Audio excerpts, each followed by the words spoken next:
happy. I'm genuinely happy. So cheers. My name is Kristen, and that's my Good Feet story. See what we can do for you with a free personalized arch support fitting at the Good Feet store. Good Feet in Sacramento, Roseville, Stockton, Modesto, and Vacaville. KHTKAM Sacramento, KYMX HD2 Sacramento. From the Power Business Technology Toshiba Studios, your flagship station for the Beam Team. Can we light the beam? Light the beam, baby. Sactown Sports. Sactown Sports. Headlines. I'm Nate Littlefield. These are your Sactown Sports headlines. We had Monday Night Football last night. The Dallas Cowboys went to SoFi Stadium to take on the Chargers. Relatively pedestrian game for both quarterbacks. Herbert threw a game-sealing interception at the end to Stephon Gilmore. Final score was 20-17 in the Cowboys' favor. And the Kings have another preseason matchup with the Golden State Warriors tomorrow. You can catch all your audio bliss right here on Sactown Sports. Starting with game night at 5:30, tip-off at 7. Don't forget, all guests are brought to you by the Folsom Lake Honda Hotline. Folsom Lake Honda, your one-stop Honda shop. Those are the headlines. Now we start Chris & Co. with Zachariah.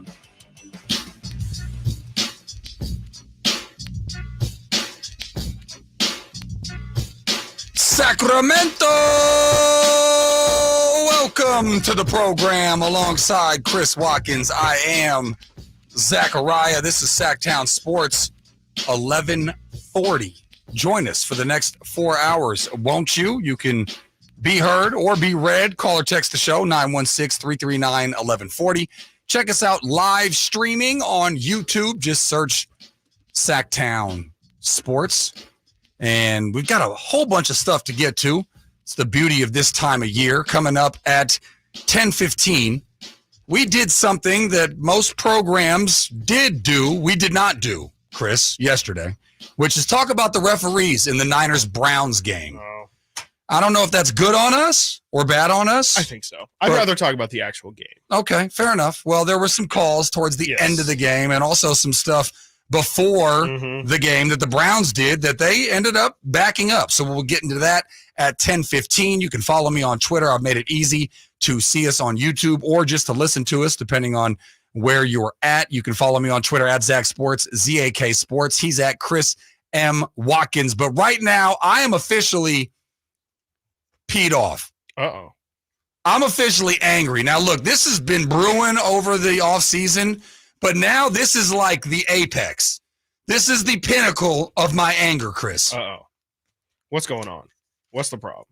You, John Hollinger. I was like, me? Now, Nate, I don't know you. I know you don't book any guests, but if you book one guest in your whole life, book John Hollinger. Get him on the line. I've got beef with him. It'll be great radio. This guy, very respected John Hollinger. I forget where he was before. Was it ESPN?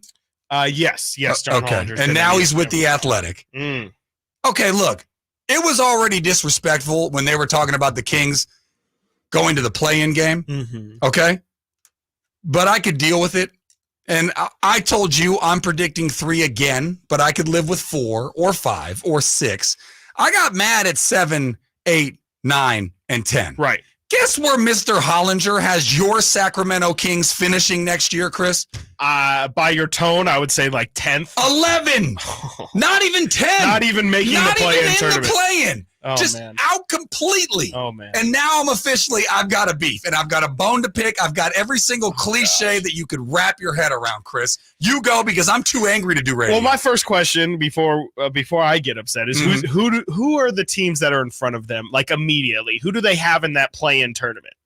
I'd have to go through it. I don't have an Athletic account. I mean, I'm going off of the SI article. Really doesn't change all too much, but it's. I mean, that's ridiculous. I mean, I shouldn't say it's ridiculous. There is a universe in which the Kings completely fall out. The West is really difficult this year, and maybe if the Kings are just ravaged by injuries and for whatever reason the preseason is an indication of what the regular season looks like, and they aren't great at offense and they're still bad at defense, and maybe that's the formula it takes. But that's living in a chaos world where it's definitely not worth writing about. I mean, yeah, there's a 1 in 100 possibility that every team has a complete, basement falling out from them. But to have the Kings move completely out of the playoff situation, including play-in, that's absurd. That doesn't make any sense. There's 15 teams in the West, Chris, yes, and they're saying that they're going to finish 11. Yeah. So let's just go by last year, okay? Last year, that means that they're going to get leapfrogged by the likes. These are the teams that did not make it last year. The San Antonio Spurs. Yes, they have Wemby. Right. Is Wemby going to immediately bring them to the playoffs? Did LeBron bring the Cavs to the playoffs the first year? No, I don't believe so. I don't think the first year. 2 years to get to the playoffs. The Houston Rockets, yes, they spent a lot of money in the offseason, but they're not going to be better than the Kings. The Portland Trailblazers are clearly building for the future. And unless, Scoot is some unbelievable, undeniable Kevin Durant, but like we just said, LeBron didn't even bring the Cavs in his first year. They're not going to finish. The Blazers aren't going to finish ahead of the Kings. The Utah Jazz are kind of in obscurity as far as I'm concerned. The Mavericks missed it last year because the whole bringing in Kyrie Irving thing didn't work, and they haven't gotten that remarkably improved. Yes, the Pelicans made it. But anyways, just those 5 teams right there, the Kings are going to finish higher than. Yeah, I mean, I'm reading through the Athletic article right now, and I'm just going to read what Hollinger says. First off, he gives like record predictions as well. Predicts that the Kings are going to finish 4 games below 500 at 39-43. And this is what Hollinger had to say about the piece. He says, "I've already talked about why Sacramento may have troubling matching up with last year's invigorating run of success. The odds of repeating the Kings' 2022-23 injury avoidance are unlikely. The second unit looks shaky at best and will be considerably more exposed if the starters miss actual games. And it appears this year's West will be much less forgiving. A fall all the way to 11 and a lottery sounds shocking, but these standings are so compressed that it's still only a handful of games away from a top 6 seed. The more realistic way to interpret this is that somebody among the 11 teams in the West are truly trying this year and is going to end up missing the play-in and will likely be one of the 11 that is savaged by injuries to key players. So essentially, John Hollinger is heavily leaning on the fact that the Kings were healthy last year, which for some reason, I guess, equals you were super healthy last year. Now you're just going to be absolutely ravaged by injury. So, I mean, if I had a dime for every time I heard about the health of the Kings last year, first of all, as we've said ad nauseum, every time somebody points that out, I point out that they're young. Yeah. Young people don't get injured. I'm old. I get injured. I get injured getting out of bed. Young people don't get old. So there's a reason why that they were healthy. It's not totally crazy. Now, yes, young people can get hurt. You see that all the time in the NFL or the NBA or whatever. I'm not saying young people can't get hurt, but I'm saying that the likelihood of them getting hurt is less so than older teams. The Lakers are older. Yep. And even with Anthony Davis, he got hurt younger, but he's been a guy that's been injury prone, and they're probably one of the older teams in the league. So I'm tired of the health thing. Yes, they got very lucky and fortunate when it came to their health last year. It doesn't mean that they can't repeat it, or even if they don't repeat it fully, that it's going to have that much of an effect on where they finish this year. I know the Suns got better. I know the Lakers got better because they had a terrible start last year. You can make arguments for that, but you can make arguments that the Timberwolves are going to take a step back. OKC, yes, they could get improved. They're very young, but there's no reason to think that the Kings, based on last year and what I think got better in the offseason, and have another year or only a year under Mike Brown's system, that there's any reason to put them at 11. Again, I can give you 4. I can give you 5. I can give you 6. That's where I'm going to cut you off. Then if you really want to push me 7, 8, 9, 10, I am not giving you 11, Chris. I'm sorry. No, I mean, it's pretty crazy. Like that's saying the bottom's going to completely fall off this team. And I think the thing that Hollinger's not accounting for is the fact that the Kings are one of a few teams, especially near the top of the Western Conference, that are actually going to care about the regular season. I don't think Denver is going to care about the regular season as much now that they have the title. Memphis is already somebody who's they are going to have Ja Morant without 20, or they're not going to have Ja Morant for 25 games. Mm-hmm. The Lakers are an older team. They're not going to play all 82. The Warriors are an older team. Thank the you. Clippers can't even play for 42 games, let alone 82. Thank you. And the Suns as well, like they're probably going to take some time to get together. So I think the Kings, you mentioned them being young. I think that youth is going to play into a factor of they're going to continue to try during the regular season because they don't get fatigued the same way as some of these older teams. And they understand that they actually need to have a better seed in order to have a better chance in the playoffs. Yep. The Lakers learned last year, just get us in and we can make the conference finals with our talent. But the Kings know that they're not in a situation where they can just flip a switch and turn it on like that. Yep. They have to get every single advantage they can possibly have.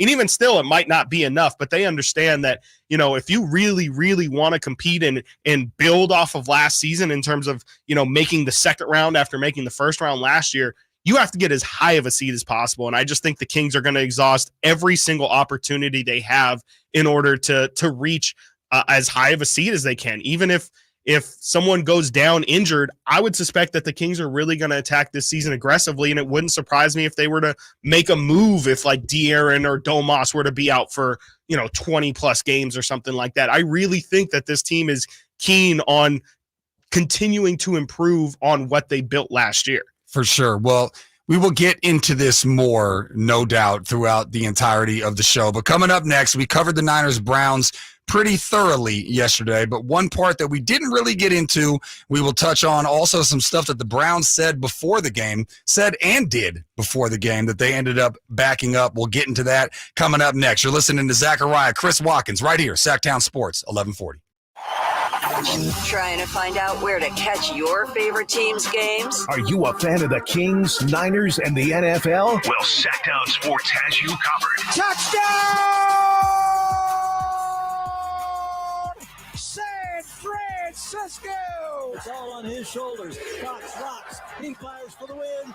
He's got the triple. Catch all your Kings, Niners, and NFL games all year long on Sactown Sports and SactownSports.com. Igor, my faithful companion, it is time to prepare for the night. The shadows grow long, and the creatures of the night stir with excitement. Yes, Master Dracula. What do you require of me? I need you to fire up the hearse. Elk Grove Kia is having a Halloween sale that is to die for. We're going to upgrade you a new car worthy of the Prince of Darkness. I'm so excited. It is making my blood shiver. But Master, with your credit history, aren't you worried you're going to get turned down? Igor, shut up. Elk Grove Kia's finance department has over 100 years of experience. They can even get me approved, even with my troubled past. And Elk Grove Kia's exclusive 20-year, 200,000-mile warranty on all new Kias, it's almost like having an immortal car. Elk Grove Kia's Halloween sale is so good, it's scaring the competition. In fact, it's so scary, we can't even advertise the pricing. So whether you're in need of a new or used car, make your way to Elk Grove Kia in the Elk Grove Auto Mall, or visit us at elkgrovekia.com.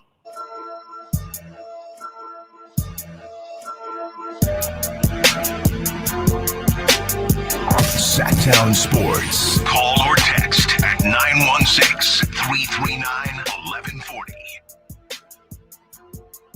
The big voice man said what I didn't have to, but I'll say it again anyway. 916-339-1140. That's where you can be heard or read. Text line, phone line, all that good stuff. Also live streaming on YouTube. Search Sactown Sports. People in there early and often. Giving Nate a lot of love. Nate behind the glass is getting a lot of love, Chris. Sure. He's Chris Watkins. I am Zachariah. Coming up, bottom of the hour. NBA season is right around the corner. Getting there. And there's a whole bunch of NBA just general stuff. We got Wemby. We got Joker and Giannis talk already. Giannis getting acquainted with his new toy, if you will, with Dame Lillard, Dame Dalla. All that good stuff. So we'll go around the NBA world. And, of course, the Harden saga continues. But right now, Chris, we covered pretty much every angle yesterday of Niners-Browns. One thing that we didn't do, and as I was listening to the Drive guys on my ride home, a lot of callers very upset with the Zebras on Sunday, and specifically late in the game, and the call on Gibson and the non-call fumble for Walker, who I had in my notes. It looked like Walker had money against the Browns in that game. He was he had so many bone-headed moves. But those two plays specifically, Niners fans seem to be up in arms. And again, nobody cares about your chat thread, but in my chat thread, a bunch of Niners fans were chirping about that. The hit by Gibson, when you're just watching it, it looks like a penalty. Just off top, right? I mean, to me, that was one of those plays that's like, that's in 2023 football. It looks bad. I mean, it just looks like a play that that they're going to whistle. I shouldn't say that you can't have, because I think every single footballer who has ever played this game, high school, pros, college, doesn't matter, I think they would tell you that's a football play. Like, we can't. Even when they slowed it down, it was a football play. It was a football play. Chris? He hit him with the shoulder. He hit him in the shoulder. There was no no helmet contact, anything. And like, that's what makes it so tough, I think, for a lot of those hardcore football fans that are just hits like that is like, it was a 3rd and 10 play. Gibson clears the ball, gets the ball, jars the ball free. That's a perfect play for that situation, and he gets penalized for it. I had an issue with it. I mean, I definitely didn't think that. I didn't think it needed to be whistled. I understand why the NFL wants those. I understand that the NFL wants those hits taken out of the game. I just don't think that it should have been. Well, that one specifically, and that's where I wonder, can't you go and look at the tape and review that? You should be able to. You definitely should be. Because I'll say this.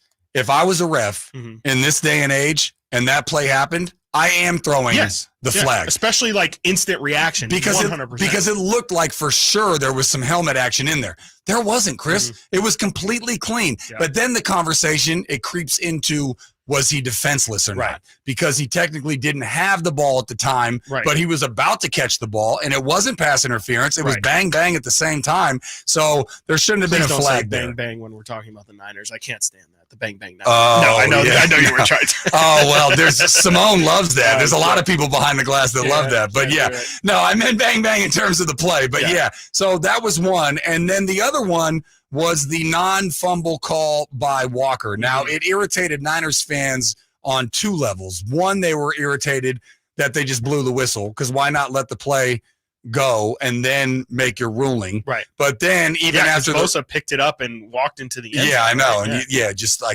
just in case, right? But it was blown dead. But then even after replay, they said that he was throwing it forward. It was about maybe 2 of his digits that were going forward in terms of it being, it looked like a fumble to me. Didn't like it. I mean, to me, it looked empty-handed. And even if it wasn't empty-handed, his arm was not moving forward. He was being sacked, and to me, it was an empty hand. And like, from my understanding of fumbles, I know the NFL rules are fluid, but empty hand is supposed to be a clear and obvious fumble. And that's exactly what it was to me. And I mean, I'm not a 49ers fan or anything like that, but I would definitely feel jobbed by those 2 calls. I think those 2 calls are massive because, again, it takes away a potential defensive touchdown, because I do think that Bosa would have scooped and scored that, and then B, it stopped the third and the Gibson that was hit, 3rd and 10. It would have been 4th down. Yeah, that essentially ends the game. I mean, I'm pretty sure the Browns ended up scoring on that drive, so you're greatly impacting the game by making those calls, and the Gibson one just really, really sticks out to me, because even you mentioned it being a defenseless receiver. Like, I don't understand how that's the defense's fault. If the quarterback is going to, throw the ball out there and let your receiver be in a dangerous position, why is it on the defender to lay up and essentially let them catch it and then hit them? I feel like that's again, like that's a football play. That's a football action. And you can't try and take the essence of this game out of it. Like, I feel like sometimes the NFL forgets that this is a violent game. Like, it comes with the territory of playing. It's not going to be the NBA where any contact is a foul. Even in the NBA, contact isn't always it shouldn't always be a foul. It's a contact sport. I don't know. I really feel like the Niners fans should, if they want to cause a gripe about the officiating of that game, I personally don't think that they should be criticized for it. And I've heard a couple people say, the Niners always get lucky. They always get these calls, and they're always seemingly on the right side of these things. And that more times than not, I would personally say that that's true. But in this case, I definitely feel like the Niners have a case for feeling hosed. Yeah, for sure. And I think ultimately most Niners fans out there would say it shouldn't have come down to those two calls, even if they're upset about it. And also, even with those two calls, they were in a position to win that game with a 40-yard field goal. But they couldn't have faced more adversity and still had a chance. Let's rewind the clock a little bit and go pregame, because I made a point to take this sound. Regardless of what the outcome was, I found this to be pretty interesting from Brown safety Grant Delpit before the game, not really talking smack, but saying what he says here. They got to come see us. At the end of the day, they come to our house, man. And, like I've said before, they're a great team right now. Quarterbacks are playing probably the best in the league, and the scheme fits him. They have a great defense. Like I said, man, they're riding that high horse right now. So that's probably the best time to get them. They're riding their high horse now, probably the best time to get them. And then also help me with this. The Browns really did the 49ers boombox entrance for their game yesterday and won. Is there a boombox entrance that I'm not aware of? Yeah, you haven't seen it? The Niners, they've been doing it. Nate, how long have they been doing that for? Like 2-3 years now? I think maybe since 2020, because I think Trent Williams has been involved every time. He's always right there. Yeah, they've got, what is it, their strength and conditioning coach, right? Yeah, they open up the job every time someone moves up. So I'm trying to get that job. If they're listening, I will do that. I'm strong enough to carry the boombox. You want to be the holder of the boombox. Yeah, yes. Okay. The hype man, essentially. I'm sure it pays pretty well. I think I've seen it and just assumed that everybody did it, or that, like, I didn't know that was the Niners thing. Yeah, no, it was like so the Browns were like purposely trolling. Probably, I would assume so. Nate, have you ever seen anyone else do it besides the Niners? No, I don't think I have either. So that's definitely their thing. Well, and to be fair, Kittle did his own trolling. I don't know if you saw the T-shirt that he was wearing. It wasn't quite F Dallas or F Cleveland. I think I did. He said, "I like dogs." Oh, I did see that in the pregame, right? Which, of course, everybody likes dogs, and like the shirt wasn't made for that, right? But he was specifically wearing it because of the dog, right? So they both did trolling pregame. I mean, yeah. Anyways, I just found that interesting. The Browns seem to be way more confident than I was in them going into that game, and they end up getting the W. But coming up, bottom of the hour, NBA 2023 is on the horizon. What do we have? Like a week? 2 weeks.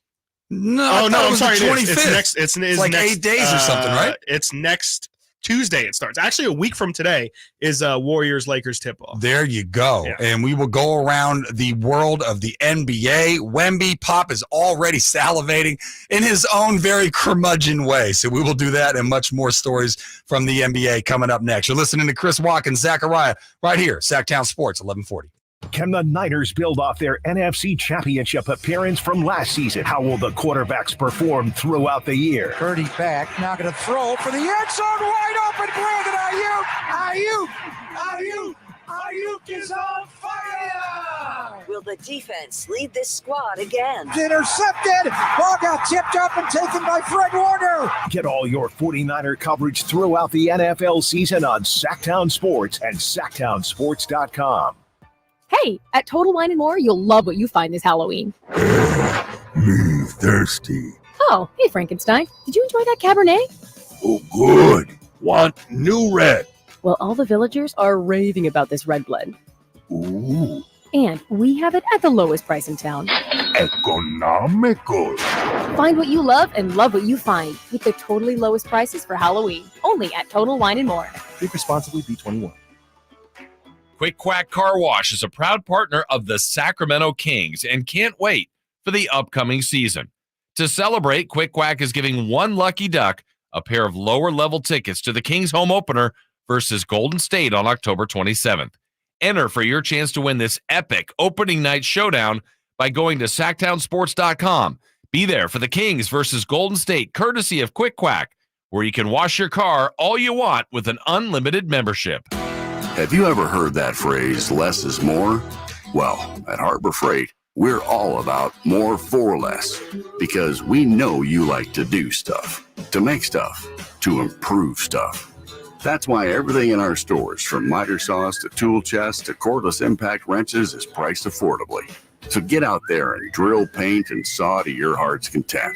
We just ask that whatever you do it for less at Harbor Freight. At Ashton & Price, we get injury victims to yes. Experience, yes. Ashton & Price has been around for over 25 years. No more insurance companies? Yes. Our clients focus on getting better, and we handle all the rest. Results? Yes. We've collected over $100 million for injury victims. No fee until we win? Yes. Our clients pay nothing until we win. Ashton & Price, the best at getting to yes. Remember, for the best advice, don't think twice. Call Ashton & Price. Capital Casino back with indoor gaming and dining located inside at 411 North 16th Street, downtown Sacramento. Hey, it's Carmichael Day for my good friends at Fire Wings with some bullet points for you to remember so you can be a professional fire wing eater. Like Wings Day Wednesday, 88-cent wings each and every Wednesday. 3 flavor lineup includes 7 classic wing flavors, 7 dry rub wing flavors, 7 fusion wing flavors. It's the perfect fast casual eating establishment for the entire family. Go to firewings.com or download the app, find a location near you, order online, earn rewards. Fire Wings, just wing it. Sactown Sports Headlines. I'm Nate Littlefield. These are your Sactown Sports headlines. We had Monday Night Football last night. The Dallas Cowboys went to SoFi Stadium to take on the Chargers. It was a relatively pedestrian game for both quarterbacks. Herbert threw a game-sealing interception at the end to Stephon Gilmore. The final score was 20-17 in the Cowboys' favor. And the Kings have another preseason matchup with the Golden State Warriors tomorrow. You can catch all your audio bliss right here on Sactown Sports, starting with game night at 5:30, tip-off at 7. Don't forget, all guests are brought to you by the Folsom Lake Honda Hotline. Folsom Lake Honda, your one-stop Honda shop. Speaking of guests, we will have Chris Biederman at 11 today. Those are the headlines. Now it's back to Chris and Co. with Zachariah.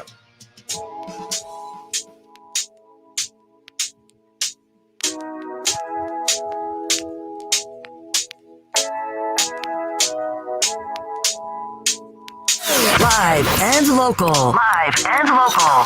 This is Sactown Sports. It was all a dream. Welcome back, Sacramento, alongside Chris Watkins. I am Zachariah, coming up at 10:45.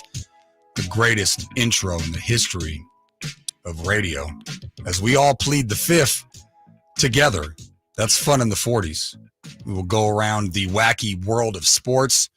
Couple of crazy endings.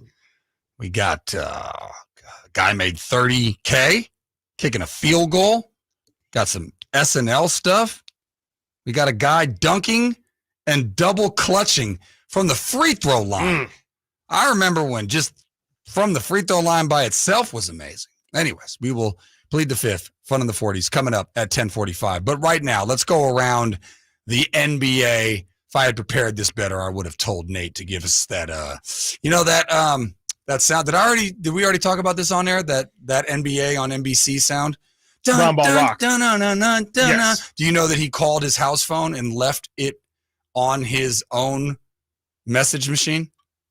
No. So he was out at like a dinner. Mm-hmm. And he's, composers and writers and, they all think of stuff, right? But he didn't have a voice recorder. And this was before, like, you could record something on your cell phone. Right. So he called his house and he just, said, hi, this is whatever his name is. Leave a message after the beep. Beep. Yep. And he went, dun, dun, dun, dun, dun, dun, dun, dun, dun, dun, so that he would remember that and compose it later. I'm sure it wasn't as good as it ended up being. Yeah. Jeez. But, it's a great story for that. But let's go around the NBA and Wemby. Before we get to Pop here, your initial thoughts on Wemby, what you've seen from Summer League. He got a lot of flack early. Everybody freaked out in his first game because he didn't have this dominant performance or whatever. And then his second performance was really good. And he looks like he's going to be maybe not everything that they built him up to be, but he certainly looks like he's going to be a problem in the NBA. No, he's a freak. He definitely is entering the NBA and is already doing things that I don't think I've ever seen before. If you watch that, he had a preseason game the other day where he just went absolutely crazy, showed off the whole array of skills. He can dribble, he can shoot a little bit. The only thing that I would criticize him for that he definitely needs to work on, and obviously his strength in general, but just like his rebound for someone who's 7'4" or 7'5" or whatever, not a very good rebounder, which is really, really strange. And, I'm sure that's something that Pop's definitely going to instill in him, but he's not a perfect prospect, but man, it's tough to not just look at the size of that guy and just imagine everything that he can be. So I think it's going to take a year or two for him to look like the guy that I think we imagine him being. But I mean, he looks, the raw talent is absolutely there for sure. Yeah. And what has stood out the most to me is the places from which he's dunked. Mm-hmm. He's dunked from places where it would be like a little baby hook or whatever. Yeah. But he's able to just stretch like a giraffe and just dunk it, and also in angles where it wouldn't be normally an angle for a dunk. He's just able to do it. I mean, and obviously the amount of times he's been able to recover and block shots on defense has been incredible. But you're right.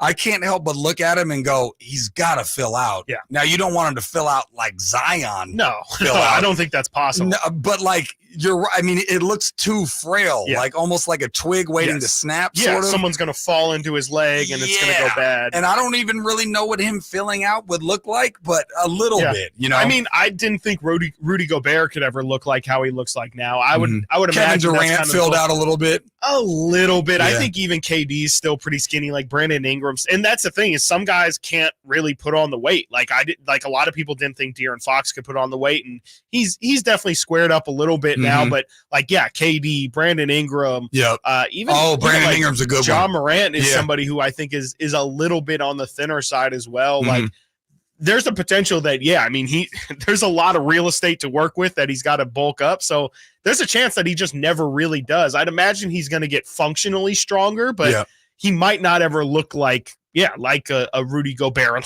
Definitely not like Giannis. Giannis is another one who people weren't he started off really skinny. No, that's what, people weren't sure if he was going to be able to grow into an NBA body. And I think it's just kind of a genetics thing. Some guys have it and some guys don't, but clearly Wemby has already won the genetic lottery, so it wouldn't surprise me if he's going to bulk out. Well, here's Pop making what he's been doing in the preseason even more impressive.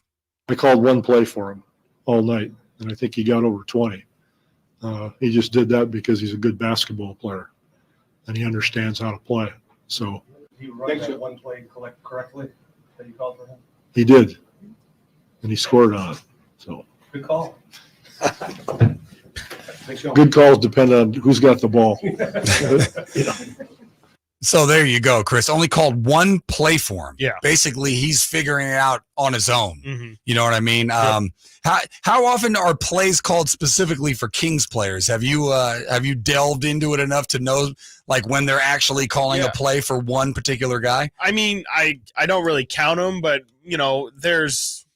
I don't even know if they really call the plays or if it's just kind of somebody calls the plays, but I would say probably, I don't know, 3 to 4 times a game they'll run, Something dribble handoffs with. It's yeah. usually some variation of a But dribble it's like handoff. football, right? When you have 3 wideouts, you go through your progression. There's options on each play. Exactly. Yeah. You run through it, and then if the initial dribble handoff doesn't get you open, then you can run a pick and roll, and then you can pass it off to the corner, and there's a ton of options and different things that you can go with it. But it usually happens for a given player 5 to 6 times a game, maybe, depending on what it is. But it's really impressive that Wemby is just able to go out there and collect offensive rebounds or just be in the right spots to get easy buckets. I think that's obviously going to be the biggest thing for him, is just how many easy buckets can he score on a given night, because if he's going to be going against guys like Domantas Sabonis, who are 6 inches shorter than him, which I think he's going to happen. There's not many guys that you can throw out there to match up with 7'4". So it's going to be interesting to see just how easy he's able to make the game look. Well, much like the Packers and them having luck with Brett Favre to Aaron Rodgers to we are hoping / thinking not Jordan Love.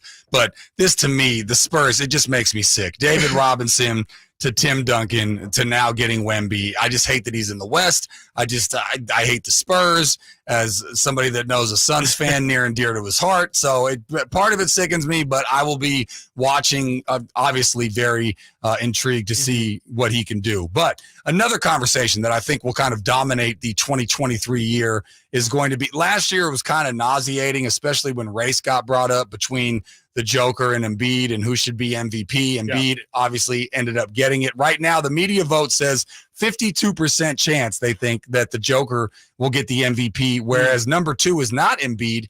It is the alphabet, Giannis Antetokounmpo. He's at 16%. And interesting stats here. They have both made 5 All-Star teams. They have both made 5 All-NBA teams. They have both won 2 MVPs. They have both won a Finals MVP. Both obviously won an NBA championship. And Giannis has a Defensive Player of the Year, whereas Joker has a Western Conference MVP. So those 2 guys are pretty dominant in their own right. But here is Brian Scalabrine on whether or not there's a huge gap, because he's making it sound like the alphabet, whoever else is not close. Like, he's solid defensive position, always in the right spot, all that. I mean, like, the guy is so freaking good. I just don't understand right this moment, right now, how it's not a wide margin. Now, listen, that thing could change this year. You never know. Jokic probably didn't touch a basketball in the offseason. That could change. But right now, after what we saw last year, it's not even close. Do you think it's not close between the Joker and whoever would be second? I mean, I think it's wait, so he was saying he was pushing for Giannis for MVP. No. He's saying Joker is like the gap between the Joker and whoever you want to put second. He doesn't even care if it's Embiid or Giannis or whoever is a huge gap. I mean, I don't agree with that. I don't necessarily agree with that. I could see maybe if we're talking for MVP, just because, now Giannis has Dame and maybe they'll take votes away from each other. And, he's got Jamal Murray. Yeah. Jamal doesn't have the name. He just doesn't. Yeah. Jamal Murray, I don't think has made an all-star team yet. So, I mean, there's still a conversation of like Jamal Murray being able to put it together for a full season. Mm-hmm. Embiid isn't going to be, who knows how that Philly situation is going to go, but I would have a hard time believing that it's going to be better than it was last year. So that takes away the count for Embiid. So I can understand why you might say he's the clear favorite, but I don't think it's, Jokic and then just everybody. I think that Jokic has definitely got the inside track, but Giannis definitely can have a good enough season to earn MVP. I still think at some point here, Luka statistically is going to have an MVP case that's undeniable. Whether or not the team actually has success or not is going to determine it. But there's still a couple other cases out there for MVP for sure. And who knows, maybe Kevin Durant enters the chat one more time. Yeah. Maybe Devin Booker can earn himself in the MVP conversation. I think there's still so much young talent in this Curry. league too. If Zion stays healthy for a year, there's a chance. Yeah. So look, I agree with you. I do think that he is the best player and got I guess he didn't get MVP, but won the finals MVP for a reason. Right. But I don't think that he's leaps and bounds ahead of the next guy. All right, coming up next, time to plead the fifth. Fun in the 40s. A guy dunks from the free throw line, and a young kid with some swag. I watched all of this. It was riveting TV, Chris. I tell you what, we will have fun in the 40s coming up next. Chris Watkins, Zachariah, right here, Sactown Sports, 1140. Check out the Golf to Go Hour with Frank LaRosa every week on Sactown Sports. Get the latest on equipment, area courses, people who play the great game, and plenty of good conversations about golf. It's the Golf to Go Hour every week with Frank LaRosa on Sactown Sports. Golf to Go is brought to you by the Hagen Oaks Golf Super Shop, America's most awarded golf facility. Naturewood Home Furnishings, where it's all about choices and always about quality. All new spring deals are here at Lowe's. Start planting your garden this weekend with Bonnie 11.8-ounce vegetables. Buy 4 for $10. Plus, liven up your patios and decks with fresh blooms. Select 1.5-gallon hanging baskets or 2 for $20. Lowe's knows spring. Lowe's knows home improvement. Offers valid through 5/17. In-store only. Actual plant size and selection varies by location. While supplies last, excludes Alaska and Hawaii. I want you to want me. Gold Country Casino Resort in Oroville presents Cheap Trick live Saturday, October 21st. Get your tickets now at goldcountrycasino.com. Cheap Trick, October 21st at 8 p.m. Gold Country Casino Resort. Must be 21 or older. Guys, did you know your testosterone level impacts your energy, libido, sleep, weight, hair loss, mood, and even ED? And right now, Revive Men's Health Sacramento will check your testosterone for free. They've helped thousands of men since 2011 feel and perform better. They're so confident they can help you, they even guarantee it. Schedule your free testosterone test, exam, and consultation today. Call 916-277-8599. That's 916-277-8599. Or visit ReviveMen'sHealth.com. Hey, it's Carmichael Dave, and I recognize, just like my friends at American Energy Heat and Air, that your time is important. And that's why shopping for a new air conditioner is now easier with American Energy Heat and Air's online quoting tool. All you have to do is go to AmericanEnergyAir.com and get an instant quote right now. It'll help you determine what system you're going to need to get. It'll provide the best pricing options, all from the comfort of your home without having to have somebody come to your home. You know how annoying that is? They come in and, and everybody there is so sweet and nice, but how much better is it to be able to get it on demand? Visit AmericanEnergyAir.com. Check out how easy it can be. Or if you want to give them a call and talk through what your needs are, 916-520-9990. That's 916-520-9990 or AmericanEnergyAir.com. Call 916-520-9990 now. Hey, Sacramento, it's almost time for your reigning Pacific Division champion Sacramento Kings to take the court for the new NBA season. A two-hand rip, a brilliant pass from De'Aaron Fox. Be sure to get your tickets to see the Kings in action as we look to light the beam this season. Don't miss the rivalry matchups coming to Golden One Center for opening weekend as the Kings face the Warriors on Friday, October 27th, and the Lakers on Sunday, October 29th. Find your tickets now at kings.com/tickets. And together, let's bring the roar.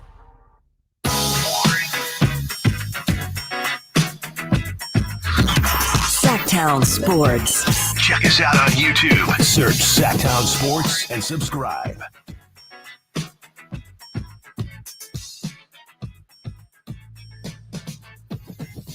I'm coming home. I heard the original. So many songs from my childhood. Welcome back, by the way. Sactown Sports, 1140. He's Chris Watkins. I'm Zachariah. Top of the hour, we will have Chris Biederman in the house. We will talk 49ers with him. So many of my songs from my childhood, Puff Daddy was responsible for. But not only him, tons of people sampled. And it's always a trip when you hear the original. Mm-hmm. You know what I mean? Right. Like you think that the song from your childhood was the song. Yes, of course. And then OGs will be like, nah, little do you know. Let me put you on game. Yeah. Well, even now, the youngsters now, they're taking songs from my childhood and redoing those songs. Right. But like not like the music part, like the full blown, like they'll take the chorus or they'll take like the, whatever. Yeah. It's just a trip. You know what I mean? It's not cool. It definitely, I can imagine how that's like one of the first signs of like, oh man, like I'm getting old, aren't I? Like they're starting to like my songs are now on the throwback station and now they're being remixed. Yeah. Now I have to tell kids about the original. And For sure. Oh my God. No, because I remember when I was young, I remember older guys telling you don't know nothing yet. And now all of a sudden you don't know nothing. Anyways, let's have some fun, by the way. This is the greatest intro in the history. First we said radio. Then we said TV. Now we're just saying all of media. This is the best intro that you'll get. Now, on Zachariah and Watkins, I plead the fifth. Plead the fifth. Plead the fifth. 5, 1, 2, 3, 4, 5. Anything you say, fifth. Indeed. Man, anything you say, fifth. Fun in the 40s. Now, I remember a day, speaking of back in my day, when you dunked from the free throw line, Chris. That was a very impressive thing. Yes. That was like like when I dunked from the free throw line. It was really impressive. It was crazy. Yeah, Chris, when you did that crazy. in high school, people went crazy. Yeah, no, but seriously, when an athlete did that was a huge deal. Yes. I always had a qualm with people that said that it was from the free throw line, but if you actually watch it, foot over. Mm-hmm. Okay, this kid, Cohen Carr from Michigan State. Yep. Not only really from the free throw line, double clutched it. Here's the audio.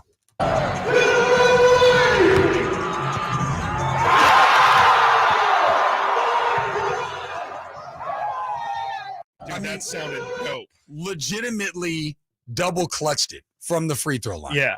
I mean, like that's the thing with dunks. It's like, what are you going to do? At some point, I mean, you lose creativity. Like that's the problem with the dunk. Is Dunking over cars. There's only so many things you could do. Superman cape or whatever. That's why the props came out, is because, people kind of lost a sense of imagination. And frankly, I mean, it's tough. Well, there's just like nothing left to do. I mean, if you watch like some of they have like, the dunking competitions and stuff where those guys aren't actual basketball players, but they're just like guys who specialize in sick dunks. Yeah. I mean, they do some crazy stuff, but that's also like, you're just not going to see that from someone who actually plays basketball, because instead of practicing for 6 hours trying to master how to bounce the ball and then go behind the back and then switch hands midair, they're working on actual basketball skills. So, I mean, I think that's a big part of it too. But I mean, regardless, it feels like, dunking from the free throw line is like one of those sports milestones that it's just, you drive over 300 yards, you hit a 450-foot home run. It's one of those things where doesn't matter what the era is, just doing that feat is like just such a big accomplishment and milestone. And I mean, dunking from the free throw line will never not be cool. Yeah, I think Vince Carter officially ended the dunk contest for me. I do remember when they threw it off the side of the backboard. Yes. That was something where I was like, okay, haven't seen that. But Vince Carter definitely shut it down for sure. The Zach LaVine, too. Zach LaVine is the one who... That's the best one I've ever seen. He had two free throw line dunks. One was a windmill from the free throw line. I think the other one was a double clutch from the free throw line. But to me... And this is why superstars don't do it, because it's like... You're just going to get... I mean, you don't want LeBron James losing to some mid-level guy. I guess they could do it and dominate it, and it would be like super dope, but more than likely they're going to underwhelm, and then they're just going to get crushed for it. Right. So they're better off just taking the easy way out. It's like when Steph Curry missed like 8 half-court shots. Do you remember that at All-Star game when he was doing it for charity? Oh, yes. And he just kept missing and missing and missing, and it was so hard to watch. Yeah. I remember the doctored commercial or video or whatever where he ended up coming out and admitting that it was full-blown doctored. But anyways, I still like the slam dunk contest just because for me, the only good can come out of it, right? Shout out Mac McClung. Shout out Pat McAfee just for this. Oh, jeez. Well, just for this. You can have your own thoughts on him in general, but for this is really cool. College student, right? So I've been watching College Game Day, and I actually tune in for this because I really like watching these kids. They're kicking, I think it starts at like 50,000. The first kick, and then the second kick, it goes down to 30,000. And I watch, and none of them come close. It's really hard. You remember who was the Chicago kicker?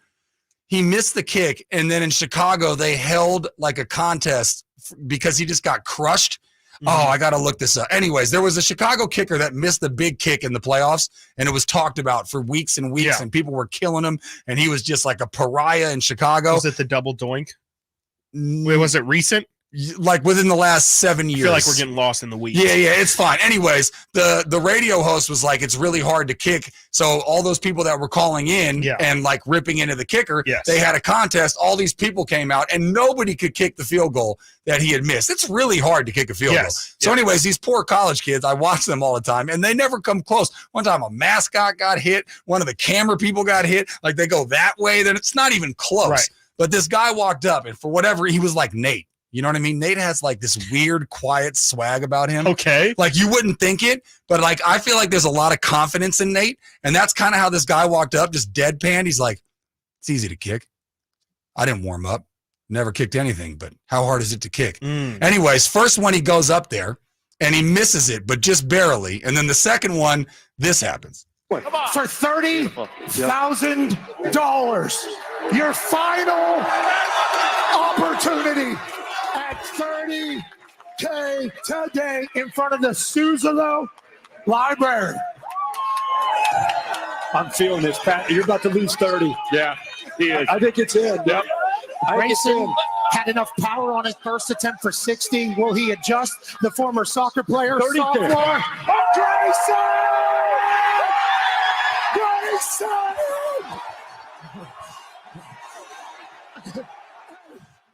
Nailed it. For $30K. Yeah. And the first one was damn good. I mean, the other ones that I've seen literally have hurt people, Chris. Yeah. I mean, shout out that kid. There's Yeah. nothing better than being a college kid and you just coming up on that much money. The sad thing is I'm pretty sure that's all going to end up going to his tuition. And, and probably still won't cover what it. school was that? He was in Washington. Washington? Yeah. You're going to Google. I looked it Yeah. up. It'll probably be. So what? hopefully he's in state because in-state tuition for University of Washington is $12,000. There we go. a year. So that's all. That's 2 years. If he's from Washington. Yeah. If he's not from Washington. Out of state. Tuition is $40,000. So he doesn't even cover it. Might have just like paid for like what would that be, like 4/5 of his year. So have you ever tried shout out kicking a that. field goal? Not like with the intention of seeing. No, like maybe once, like during a football practice, and just kicked it. Yeah, just for fun. Yeah, I mean, how was it? I remember thinking it's really the thing.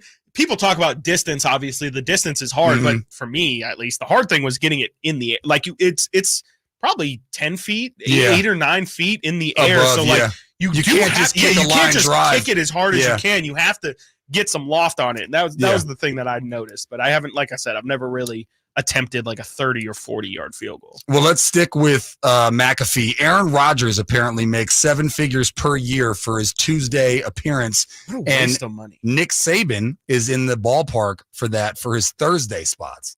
Now, here's my thing. Like, shouldn't they donate that money to charity? That's what I was. Does Aaron Rodgers need 7 figures? No. To call Travis Kelce Mr. Pfizer like for a bad joke? No, like what? No, that's not worth $7 million. That's terrible. Nick Saban, the boosters are paying his. First of all, I don't even believe that he had a mortgage, but they paid his mortgage. Where's Pat McAfee getting this money from? Also, what like 4-letter network? He just got that, but Aaron Rodgers has been going on his show for prior years to that. now. I don't know. Why? I think DraftKings. He got his cash. Terrible, man. Come on. Anyway, pay me for real. Sprinkle down effect or trickle down effect or whatever it is. All right, coming up, top of the hour, we will speak with Chris Biederman. Were those calls baloney? Cause for concern for the Niners, much, much more. You're listening to Chris Watkins, Zachariah, Sactown Sports, 1140. Has Monty put together a roster that can help make a deep playoff run this season? Just trying to give coach options, give him guys that can help us win in a variety of areas. Obviously, our top guys are going to play every game, but there's going to be other times, whether it's injuries, matchups, we've got to have some variety on the bench for coach to point to and say, go in there and help us win. Tune into every Kings game this season on Sactown Sports and SactownSports.com. The game of football is about pain. Ever since I was 5 years old, it's been all about football. It's been about running, jumping, blocking, tackling. I stopped playing at 31. You're listening to Michael Robinson, retired pro fullback. I thought that foot pain was going to be with me for the rest of my life. I'm so glad I met Good Feet. I'm so glad that those arch supports are in my shoes. I had terrible foot issues that prevented me from really having a normal life with my kids. With the Good Feet arch supports, man, I'm always ready. My kids actually got to enjoy me in the yard more, racing each other, backpedaling, teaching them some things, being a dad. If I had known about the Good Feet arch support earlier, I would have more than one championship. I would have 2 championship rings. See what we can do for you with a free personalized arch support fitting at the Good Feet store. Good Feet in Sacramento, Roseville, Stockton, Modesto, and Vacaville. Nothing slows my little girl down, except a stuffy nose. Mommy. That's why I use Sinex Children's Saline from Vicks. Sinex instantly clears mucus in everyday stuffy little noses with a gentle, ultra-fine mist designed for kids. Just Sinex? Breathe. Her stuffy nose is gone for now. And so is she. Sinex Children's Saline. Sinex, breathe. Use as directed, keep out of reach of children. Yeah, I'm so stressed. Our business is growing. We've got people all over now. What is that? Meditation? I'm recommending the Uma cloud phone system with auto attendant and more than 50 features. Uma? Yep. Switching to Uma is a cinch. Just $24.95 per month per user, plus taxes and fees. Uma. Now you're feeling it. Find small business calm at Uma.com/radio. That's OOMA.com/radio. Got a drain that's clogged up? Or maybe a toilet? Or a faucet that just won't quit leaking? Kenny and Jerry here from Bell Brothers, and we want you to know that it does make a difference which plumber you call. At Bell Brothers, we respect your time by showing up when we say we'll be there. Our technicians are all background checked and drug tested, and will greet you with a smile. They're trained to do the job right the first time, and they carry over 1,000 parts on their trucks, so they won't have to order something and then come back later. They leave the work area cleaner than they found it, and your final bill will be the same as they quoted. That's why they call us the No Surprise Guys. So if you need a plumber, it does make a difference who you call. Call Bell Brothers. Our number is 916-444-1234, or find us online at thenosurpriseguys.com. That's 916-444-1234, or find us online at thenosurpriseguys.com. The No Surprise Guys, Bell Brothers. Hey, it's Carmichael Dave for my good friends at Fire Wings with some bullet points for you to remember so you can be a professional fire wing eater. Like Wings Day Wednesday, 88-cent wings each and every Wednesday. 3 flavor lineup includes 7 classic wing flavors, 7 dry rub wing flavors, 7 fusion wing flavors. It's the perfect fast casual eating establishment for the entire family. Go to firewings.com. Download the app, find a location near you, order online, earn rewards. Fire Wings, just wing it. I'm Craig Ashton of the Injury Law Firm of Ashton and Price. Whether you've been injured on a bicycle, as a pedestrian in a slip and fall, auto, Uber, Lyft, or big rig accident, you need Ashton and Price in your corner. When you call Ashton and Price, there's no chatbot telling you to hit 3 for accounting. You're greeted by a real live person who will immediately transfer you to an experienced attorney. The consultation's free, and there's never a fee until you win. Remember, for the best advice, don't think twice. Call Ashton and Price. The City of Sacramento offers grass conversion rebates to help you replace your thirsty lawn with a naturally water-efficient landscape. Whether you own a home or business in Sacramento, you may be eligible. Learn more at sacwaterwise.com. From the Power Business Technology Toshiba Studios. KHTK-AM Sacramento. KYMX HD2 Sacramento. Sacramento's official home for the San Francisco 49ers. Touchdown! San Francisco! Sactown Sports. Sactown Sports. Headlines. I'm Nate Littlefield. These are your Sactown Sports headlines. We had Monday Night Football last night. The Dallas Cowboys went to SoFi Stadium to take on the Chargers. It was a relatively pedestrian game for both quarterbacks. Herbert threw a game-sealing interception at the end of the game to Stephon Gilmore, and the final score ended up being 20-17 in the Cowboys' favor. And the Kings have another preseason matchup with the Golden State Warriors tomorrow. You can catch all your audio bliss right here on Sactown Sports, starting with game night at 5:30, tip-off at 7. Don't forget, all guests are brought to you by the Folsom Lake Honda Hotline. Folsom Lake Honda, your one-stop Honda shop. Speaking of guests, right now on Chris & Co. with Zachariah, we have Chris Biederman.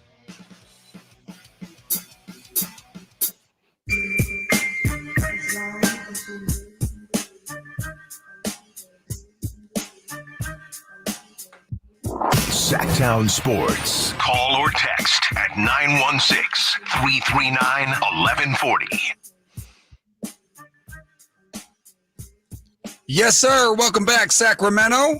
The 11 o'clock portion of your day alongside Chris Watkins. I am Zachariah. Coming up at 11:15, Monday Night Football, and by far away, my favorite pregame moment in the history of sports.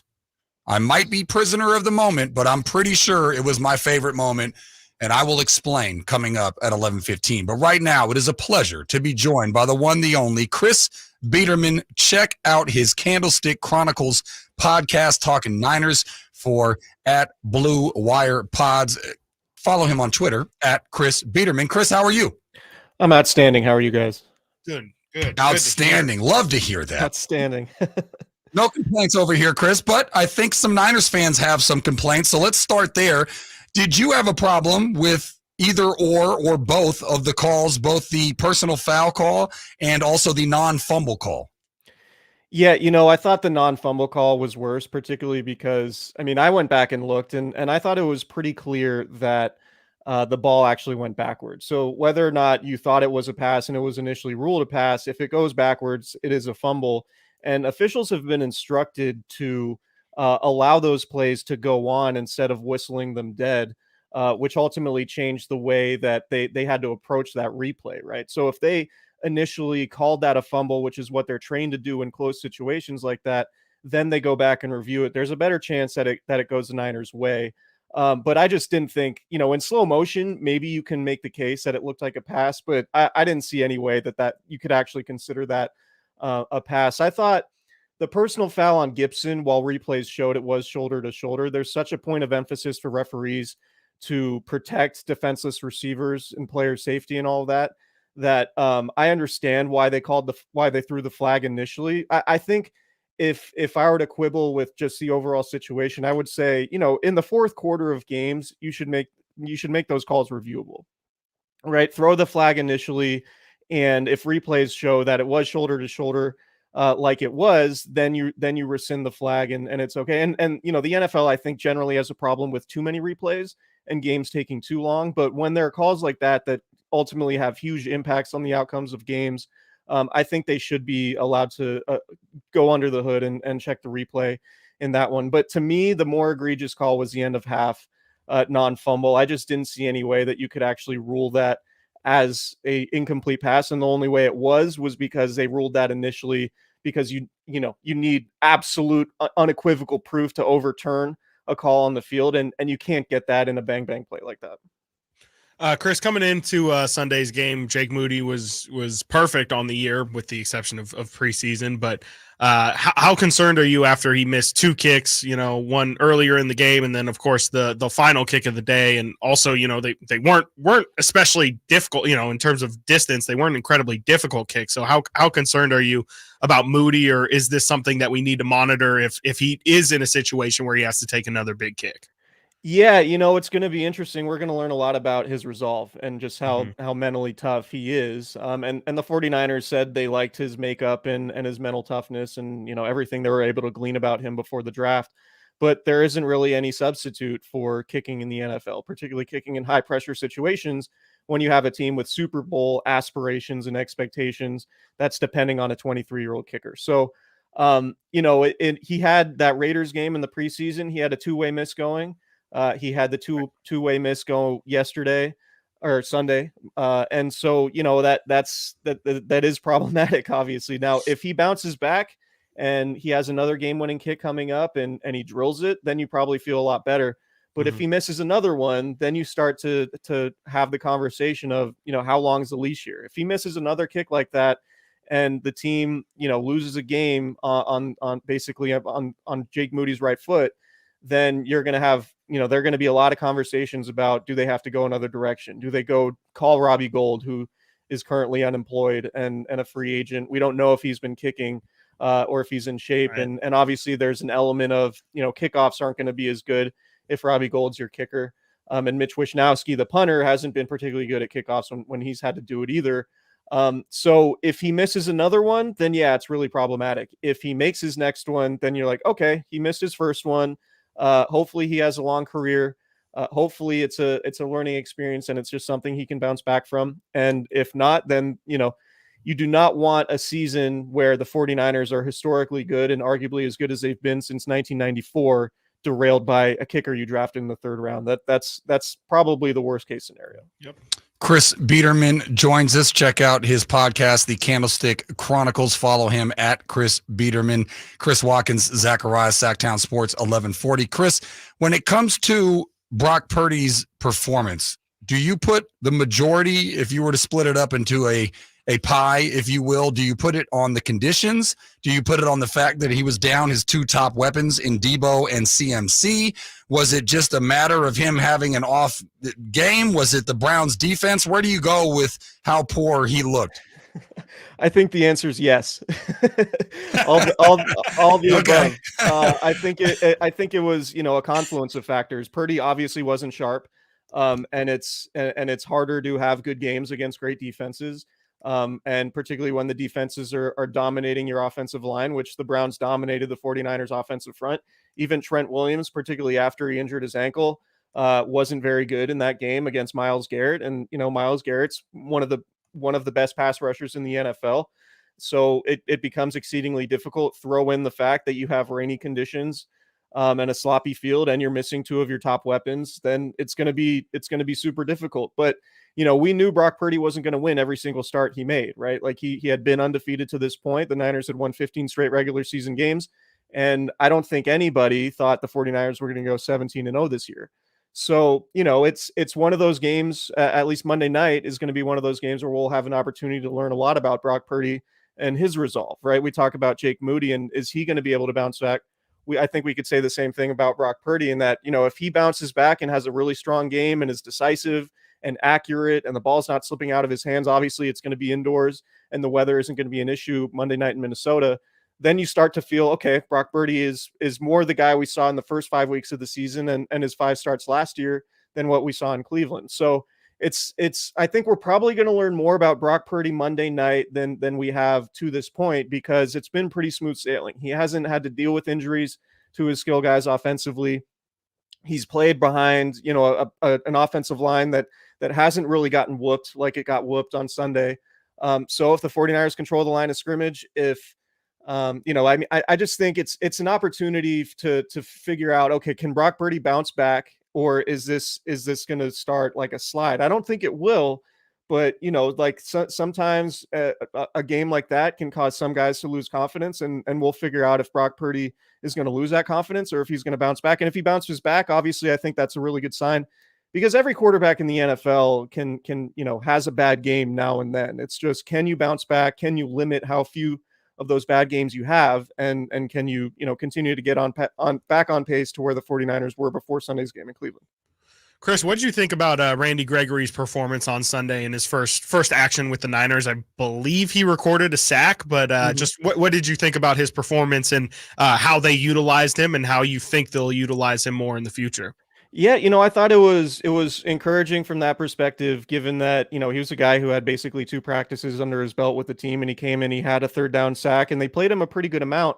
And you look at the production they've gotten opposite Nick Bosa at defensive end, and they could use an infusion of production there. They haven't, since week 1, they haven't really gotten anything from Jake Jackson.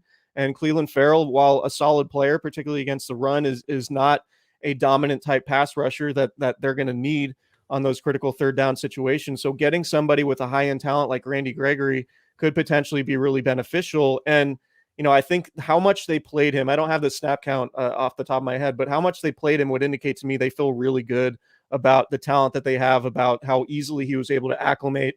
And, really Chris Kasurek is, I think unquestionably one of the best defensive line coaches in the league. So you give him a talented piece to play opposite Nick Bosa and next to Eric Armstead and Javon Hargrave. Like that's a pretty optimal situation to be in. So I would expect Gregory to get more and more playing time as time goes on, particularly in passing situations. And I think you have to be encouraged by what you saw on Sunday. Chris and I have been joking that the Niners seem to be the best team in the league, yet have the smallest cap space hit and have the most cap room. If you were to choose between possibly some run defense help, as it looked like, the Browns were able to run pretty comfortably last week, or offensive line help, which way would you go? I would go offensive line help. I think Spencer Burford, and has it's been a struggle for him. I still need to see more from Colton McKivitz over a full season to feel really confident about the right tackle situation. Look, the 49ers, especially when they've had Dre Greenlaw in the lineup, who was a sneaky big absence on Sunday. They've been, one of the best run defenses in the league. So I'm not super concerned about that. I would be more concerned with allowing interior pressure. Like that, you look at the NFC Championship game against the Rams, you look at the Super Bowl against the Chiefs, the 4th quarter of those games, the Niners interior of the offensive line has gotten dominated by some really good players. And ultimately that's been a huge factor in them not winning those games. So that will always be until we see those guys dominate or play at really high levels in those big pressure moments. I'm going to feel like the offensive line is probably the Achilles heel of the team. And, the Eagles are going to provide a similar challenge if everybody's healthy. Jalen Carter's been one of the best defensive linemen in the league, and I think he's unquestionably going to be the defensive rookie of the year for the Eagles. And so, he has the potential to dominate in the same way that the Browns did on Sunday. So I think when you look forward and try to spin it forward into, what do we know about the 49ers going as the weeks go on, it's going to be, man, can the interior hold up against some of these elite interior pass rushers? because ultimately that's been a real cause for their downfalls in some of these big games in the playoffs. And for now, it doesn't seem like that issue is solved just yet. Chris, before we get you out of here, I just want to know how you would approach the 49ers injury woes that they kind of fell on this weekend. Obviously, McCaffrey, with the bigger names, McCaffrey, Trent Williams, Deebo Samuel, and also if you have, I haven't seen any update on Diamador Lenore, who also went down on Sunday. Just how would you approach with their game being on Monday and might even having a shorter week of recovery on the back end? Yeah, I think the 49ers, even if it's Elijah Mitchell instead of Christian McCaffrey, and even if it's, Juwan Jennings or Ray McLeod getting more time instead of Deebo Samuel, I would be fine if I'm Kyle Shanahan and saying, look, we have a little bit of depth here. We don't have to rush our guys back. This isn't a do or die situation against the Vikings, who obviously aren't, a cream of the crop team in the NFL, or at least they haven't proven to be that this year. So I would be cautious. I think, in a 17-week season, you want to have your guys for the long haul, and I just don't think you necessarily have to risk it, because, Elijah Mitchell, who's barely been used this season. I know he's coming off a knee injury, but he's somebody who looked like an upper echelon running back when he's been healthy the last few years. So I think you can ride with him, and you can alter your game plan a little bit to survive without Christian McCaffrey. Trent Williams, it's an ankle issue. Obviously that's problematic. It's turf.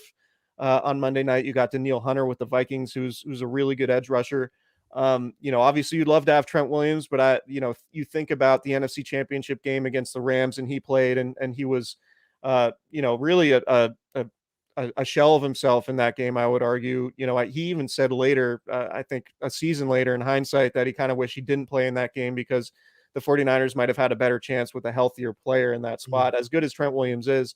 So, you don't want to play him and rush him back too soon and have him aggravate that injury, not aggregate it, and then be worse going forward. I think the 49ers, given that it's the Vikings, and given that they have their bye in a couple weeks, would be wise to rest their guys, because I do think they can win without them. And that's part of having one of the best rosters in the league, is that you can survive some injuries. Right. You just don't want to make them worse. Do yourself a favor and check out Candlestick Chronicles podcast. Chris Biederman, follow him at that name. Chris, always appreciate the time. Enjoy your Tuesday. No problem. Thank you guys for having me. See you, Chris. There you go. Yeah. Chris Biederman. Good stuff there. So he thought the non-fumble call more egregious than the personal foul call. But he basically said exactly what we said, that the fumble call shouldn't have been blown dead, right? And that the personal foul call should have been reviewed. Yeah, I mean, I didn't even think to see if the pass was backwards too. I mean, because that's just the end all be all. If it's a backwards pass, it doesn't matter if it's a fumble or if it's a pass. If it's backwards, it's backwards. But it's a fumble. But technically, if you throw the ball behind yourself, but not if you're throwing forward. No, but he threw it backwards is what he's saying. Oh, okay. If he threw the ball, because he was being sacked and turned to the side. But it can go backwards if you're going forward, though. No. If the ball goes backwards when you throw the ball, it's a fumble. Huh. Yeah. So like if you try and set up like a double pass to where quarterback snaps, throws it to a receiver. I know that, that's a fumble if he doesn't catch it. But if you're forced, like if you're trying to go forward and it gets forced back? Nope. Okay. Nope. Well, then that makes it even more egregious. Yep, exactly. There you go. Crazy. More reason for Niners fans to get all riled up. All right, coming up next, my favorite pregame moment in the history of sports. Plus, there was a game on the field. Cowboys get a win. A guy that I've been saying should be redirected. Don't want to say fired. Never calling for anybody's job. But Monday Night Football, we'll give you the recap coming up next. He's Chris Watkins. I'm Zachariah. Sactown Sports, 1140. It's the Carmichael Dave Show with Jason Ross. Who do they decide on for the Super Bowl? What do you mean, halftime act? Yeah. I know that Taylor Swift. Yeah, turned them down, right? At what point do people turn on Taylor Swift to be like, why don't you lower your prices? And I understand the whole Ticketmaster thing, but what about the merch? Like, legit, do you have to make $1 billion? Could you make 500 million? Could you? The Carmichael Dave Show with Jason Ross. Weekday mornings from 6 to 10 on Sactown Sports. Capital Casino back with indoor gaming and dining located inside at 411 North 16th Street, downtown Sacramento. It's the model year-end sales event at Acura of Stockton. Elevate your driving experience with a vehicle that's built to impress. Lease a new Acura RDX or MDX. Acura of Stockton has a great selection of new Acuras and customer service that will exceed your expectations. Take luxury to a whole new level in a new Acura from Acura of Stockton or AcuraofStockton.com, where precision-crafted performance is at your fingertips. Hey, it's Carmichael Dave letting you know Capital Casino, Sacramento's #1 poker room and primetime football location is back. Cap Casino giving away $500 per game in high hand bonuses for every Sunday, Monday, and Thursday night primetime game, offering the best food, best service, and the best action with the most variety of games in the region and conveniently located in downtown Sacramento. Check it out. Capital Casino. And as always, please remember to gamble responsibly. 1-800-GAMBLER.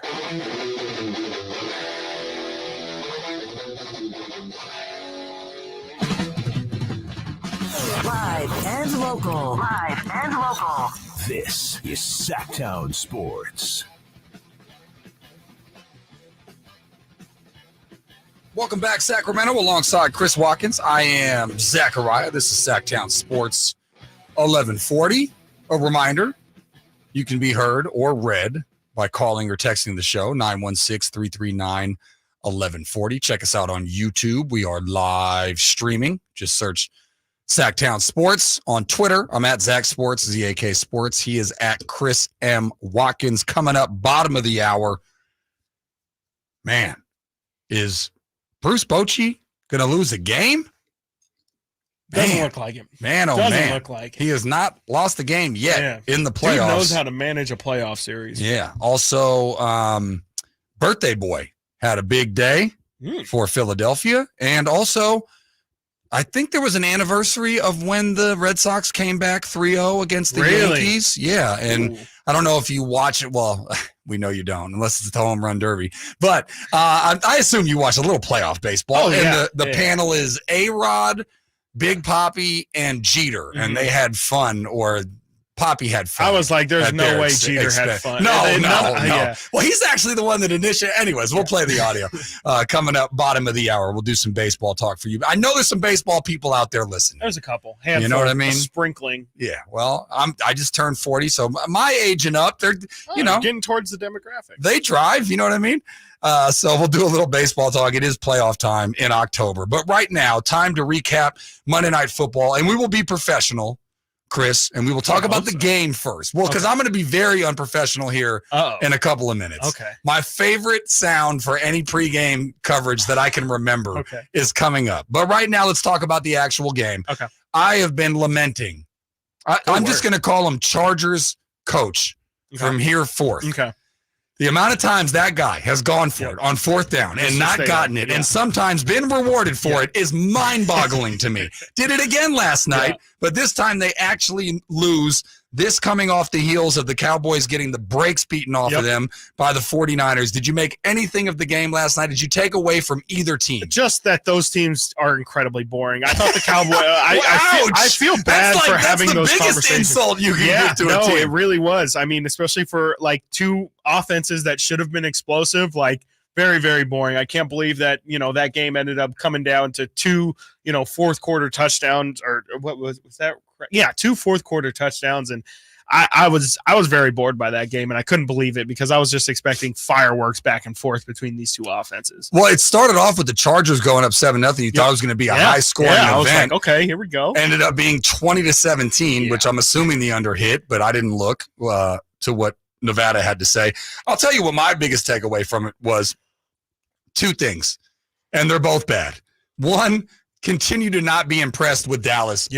I was not one in the beginning when they looked like they were, people were talking about them being the new dominant defense up there with the Ravens teams and Steelers teams and stuff like that. I never really bought into that. Obviously, I bought into Parsons, but in terms of Dallas being some sort of juggernaut, I didn't buy into that. But also, Justin Herbert. And there's been a lot of talk. Everybody talks about him and Tua, right? Because Tua went, I believe, 5 and 6 in that draft. Tua went 5. And a lot of people were ripping into the Dolphins for not drafting Herbert and drafting Tua. But Herbert, man, as good as he looks aesthetically, throwing the ball, I mean, he looks like the prototypical 6'6", quarterback. Massive arm, and also can make any just throw. Like his mechanics, the way he throw, it's like fluid. Yeah. But man, oh man, he has. I wrote the stat down and my phone died in the middle of it and it didn't save it. But he's got some crazy stat of interceptions in the fourth quarter when it's either tied or they're within like the one game's score. in balance, Exactly, like choke type stuff.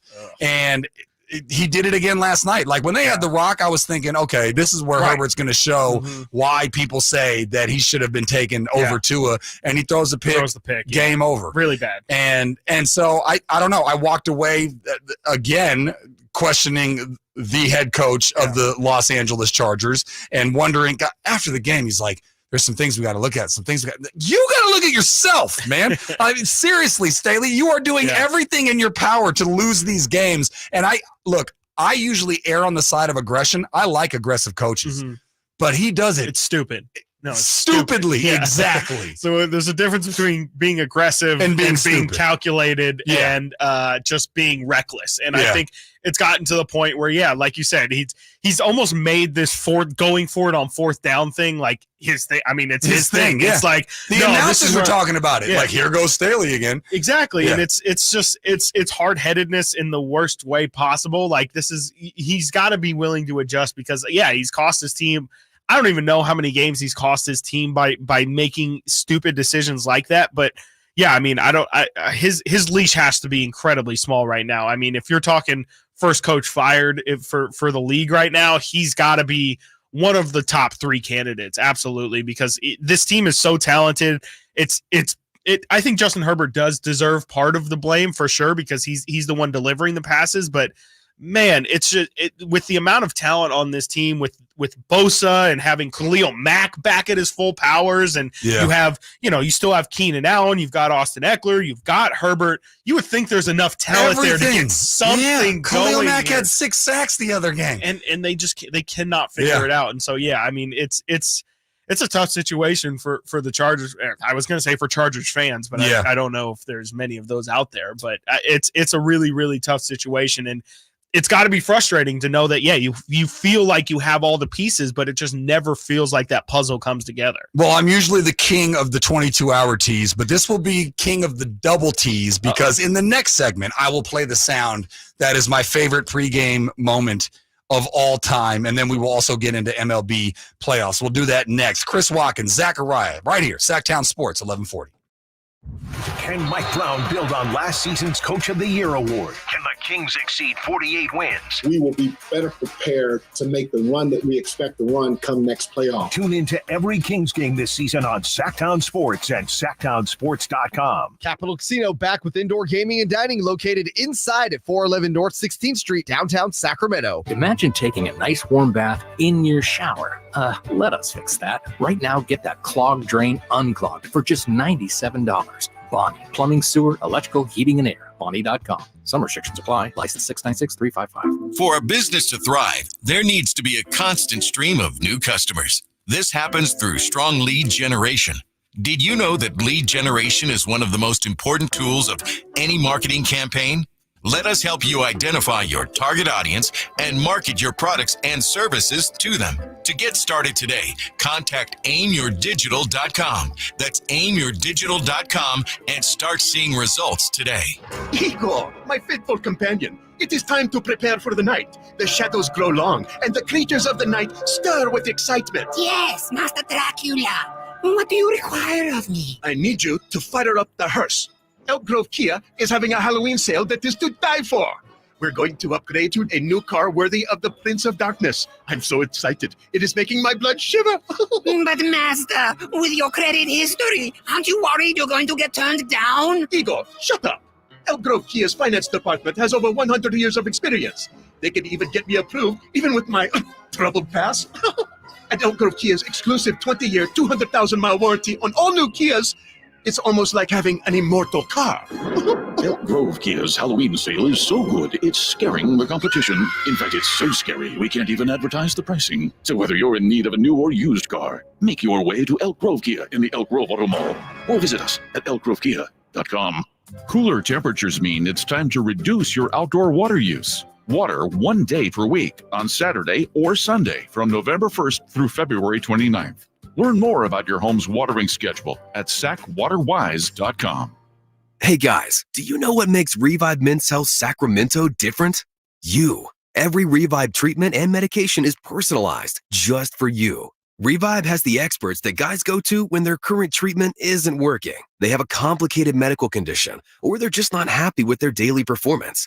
Since 2011, they've helped thousands of local men suffering with the symptoms of low T and ED. Their goal is simple, to get to the bottom of your issues and fix them. Your best performance requires more than generic ED medications or a low-dose testosterone booster at a low-ball price like you find online. Revive medications are custom compounded, affordable, and guaranteed to resolve your issues. Stop dealing with the symptoms of low T or ED. Book your free T-check and exam and save $199 today. Call 916-277-8599. That's 916-277-8599. Or visit us at revivemenshealth.com. Hey, it's Carmichael Dave asking you, are you feeling the pain of paying more and more for your gas? PG&E has increased their rates 4 times in the last 5 years, and the new forecast says PG&E customers may see their bills increase 32% by 2026. The good thing is there are steps you can take to protect yourself from these rate hikes, and better yet, American Energy may be able to help you completely eliminate your gas bill with a new ultra-high efficiency comfort system. Did you know SMUD offers huge rebates to eliminate your old gas guzzler? They can help you guide through the whole process. Seriously, listen to me. You go to the SMUD website. There's tons of rebates available, but it is confusing on how to do it. Listen to these rebates. $2,500 from American Energy, $3,500 from SMUD, $1,000 from Caltech, $2,000 home system upgrades. That's $9,000 in rebates. Let American Energy help you out at 916-520-9990. Call 916-520-9990 now. Sactown Sports. Headlines. I'm Nate Littlefield. These are your Sactown Sports headlines. We had Monday Night Football last night. The Dallas Cowboys went to SoFi Stadium to take on the Chargers, and it turned out to be a relatively pedestrian day for both quarterbacks. Justin Herbert ended up throwing a game-sealing interception at the end of that game to Stephon Gilmore. Final score was 20-17 in the Cowboys' favor. And your Sacramento Kings have another preseason matchup with the Golden State Warriors tomorrow. You can catch all your audio bliss right here on Sactown Sports, starting with game night at 5:30, tip-off at 7. Don't forget, all guests are brought to you by the Folsom Lake Honda Hotline. Folsom Lake Honda, your one-stop Honda shop. Those are the headlines. Now we get back to Chris and Co. with Zachariah.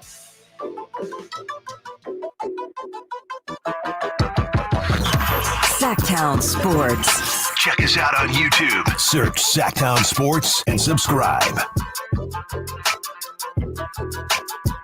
Yes, sir. Like, subscribe, mention, all that good stuff. Sactown Sports on all platforms. Welcome on back in Sacramento alongside Chris Watkins. I am Zachariah, coming up at 11:45. It's time for the fifth, and it is the Getting to Know You edition. We ask questions, and you get to know us as hosts. So we will do that at 11:45. But right now, I've teased it twice, and now I'm actually going to give it to you. My favorite pregame moment in the history of sports. That's the Santa Monica Pier. I walked out on that Santa Monica Pier. Jay-Z is in the house tonight, reaching for a refreshment. Yeah. There's a meme that's going. All right, we have some technical difficulties, but we'll just touch on those two now that we're there. The first one is Troy Aikman, who played college ball at UCLA, Chris, saying that it was his first ever time on the Santa Monica Pier. Wait, what? Yeah. He said that yesterday was his first time ever. Now, how do you go to UCLA? You're a young lad. I mean, maybe he was just really dedicated to watching film. Trying to see how far that campus is from the Santa Monica Pier. Like maybe it's, one of those things where, it's actually 2 hours away. Well, everything in LA really is 2 hours away from each other. Actually, regardless of how the distance it is. And then the other sound that we sped through there. It's 17 minutes away. Yeah, UCLA's exactly. campus is 17 minutes away. And that's a from very the Santa popular Monica spot Pier. in SoCal. That's Yes, like, it is. It's that's the like going spot. to San Francisco State. Well, it'd be like going to Berkeley and not having ever been to the Golden Gate Bridge. I've never, ever even seen it. Yeah, Pier 39. I hear about it. Yeah, Pier 39. Never heard of it. So anyways, and then the other one That's was ridiculous. Have you seen the mashup meme between Troy Aikman and Jay-Z? Yes, I'm very familiar. It's very, very, really very weird for reasons that we're not going to get into so on the air. strange. But anyways, he addressed it because they showed Jay-Z and Aikman goes, Really? apparently that's my doppelganger. Oh my gosh. So anyways, the sound that I was going to get to, which I don't know if have you found it, Nate? Okay, here we go. This is the best pregame sound you'll ever hear. I had lady friends, and they were Cowboy fans. They must have went to the White House. That's not in Washington D.C. They must have went to the White House. That's not in Washington D.C. And that's not where the president lives. That's not in Washington D.C. You know what? That is not true, but I would have said the same thing. I would have said the same thing he said. I would have said it. Okay, I feel like I got lost. Okay, for context, probably before you were born. Okay, but when the Cowboys were really America's Sure. team, and they had the triplets with Irvin Right. and Emmitt Smith and Troy Aikman, the players had a house that they called the White House. Oh no! Let's just say at this house, things happened that Sure. shouldn't happen. It's like the Vikings boat. Yes, except a permanent residence. Gotcha. Like everybody used it when they wanted to do When things they that they needed weren't to. supposed to do. Gotcha. So Stephen Understood. A. Smith was explaining why he hates the Cowboys. Yeah. And Ryan Clark jumps in. Ryan Clark, who also compared a player to, or he compared Tua to a stripper, I Wow. believe, in Atlanta. Anyways, Interesting he jumps in comparison. because Stephen A. Smith goes, I had some ex-girlfriends that liked the Cowboys. They were Cowboy fans. Uh-huh. And Ryan Clark jumps in and goes, they must have went to the White House, meaning that Oh, that's why he geez. hates the Cowboys. Oh, And geez. Swagoo, Oh, just geez. Marcus Just Spears dies. loses it. He literally, Yeah. like, if he could have walked off set, he would have, but it was like high up, so Yeah. he didn't. I love man. I think that's Van Pelton trying Yes. to do the Oh, Ernie yeah, no Johnson. idea. He's like, guys, come Bring it on, together. let's ring it in. Come on now. My Let's favorite talk line. football. My favorite line. I forget who says it is. That's not in Washington. Oh, it might have been Van Pelt. I think it that was. said He was like, that's Yeah. not in DC. Anyway, it just brought me back to my childhood because as a young kid, I learned of that house when I probably shouldn't have. But yeah, that was where like Leon Lett, Michael Irvin for sure. I think Michael Irvin was the one that funded the White House. But anyways, it ended up coming later. And it was just such a good line. And the timing. There's no way that's legal, right? I mean, I guess Well, it is. I mean, kind of. nothing. Well, yeah, I guess they did illegal stuff in there Yeah, in it terms just- of substances. yeah, I The guess, other stuff I think was legal. Anyways, the timing from Ryan Clark on there was, and I was just watching and I was just like my jaw dropped. I'm like, no, he did not. Yeah, not just on reference Disney's the White 100-year House. anniversary, Well, man. that's Come the thing. on. That's the thing. Jeez. I don't think the executives had any idea what he was talking about. So I'm sure he got Right, away they're with like, it. oh, Like, I they're don't- probably like me, like, Yeah. oh, DC White House. What does he mean by that? Does he mean they didn't visit? Yeah, for sure. Anyways, that was just, I was watching it Yikes. live and I'm like, I can't believe he brought it up. And what I thought they were going to do is, when you play something off, like somebody says something. Yes, and you just act like nothing happened. Yeah, Like, exactly, yeah. just to keep it moving. Yeah, you're just like, we're not going to touch that one. Yeah, they laid into it. Oh, man, it was good stuff. Anyways, speaking More of of that, isn't that what people want? Like, when everyone says, like, I'm trying to Have replicate fun. the TNT Yeah. show, like, Yeah. isn't it that? That's like, a good isn't point. That is what something people are that hoping Shaq for? and Kenny and Charles would do for 100%, sure. 100%. Yeah. No, it was great. It was great television. But speaking of having fun on the set, here is, I believe it was post game. This is A-Rod, Derek Jeter, and Big Papi. And you said, I doubt Derek Jeter would have any. Speaking of starch, is there anybody more starch than Derek Jeter? He's got to be numero uno. He just doesn't want to be there. I mean, I just get the feeling that Derek Jeter is just like, I'm here because I'm getting paid. Yeah, and pretty that's much. Literally it. Yeah, I'm yeah. not here to be friends with act like I'm friends with Yeah. A-Rod. I'll laugh at Poppy sometimes. But Yeah. no. Even in his car commercial, where it's like Yeah. he's got his wife and kids, he's just like, Hi, I'm Derek Jeter. exactly. I'm Derek Jeter. Former New York Yankee shortstop. That used to give away gift By baskets. CarMax. Google it, kids. Anyways, here he is. He's actually the one that initiates this. Now, he's not having fun with it, but he's at least the one that starts it.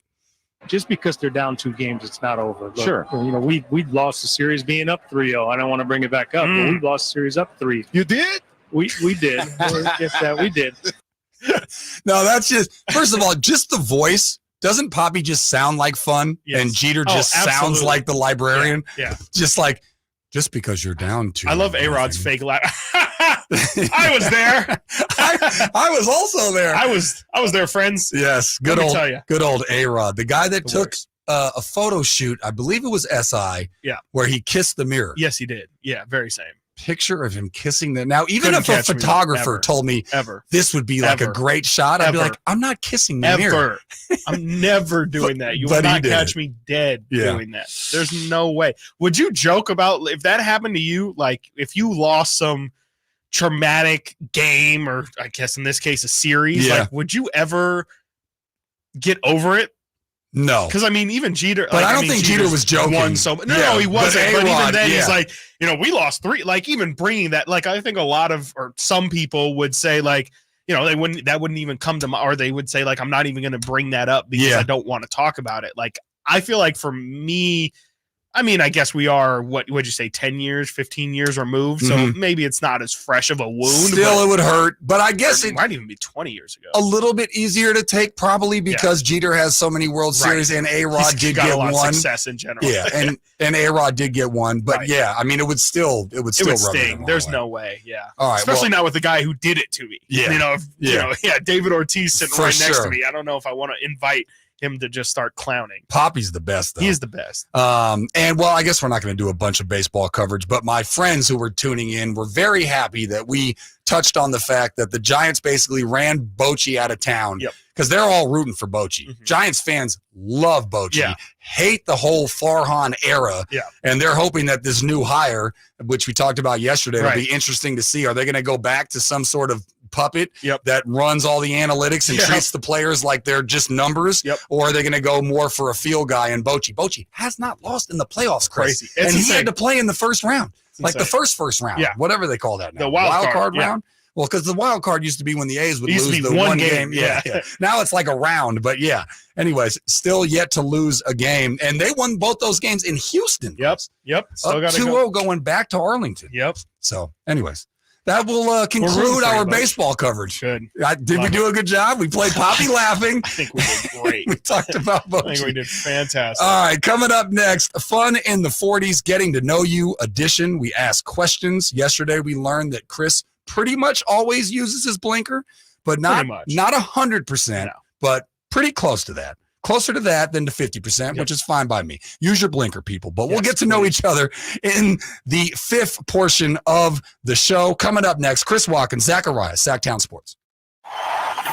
Trying to find out where to catch your favorite team's games? Are you a fan of the Kings, Niners, and the NFL? Well, Sactown Sports has you covered. Touchdown! San Francisco! It's all on his shoulders. Cox rocks. He fires for the win. He's got the triple. Catch all your Kings, Niners, and NFL games all year long on Sactown Sports and SactownSports.com.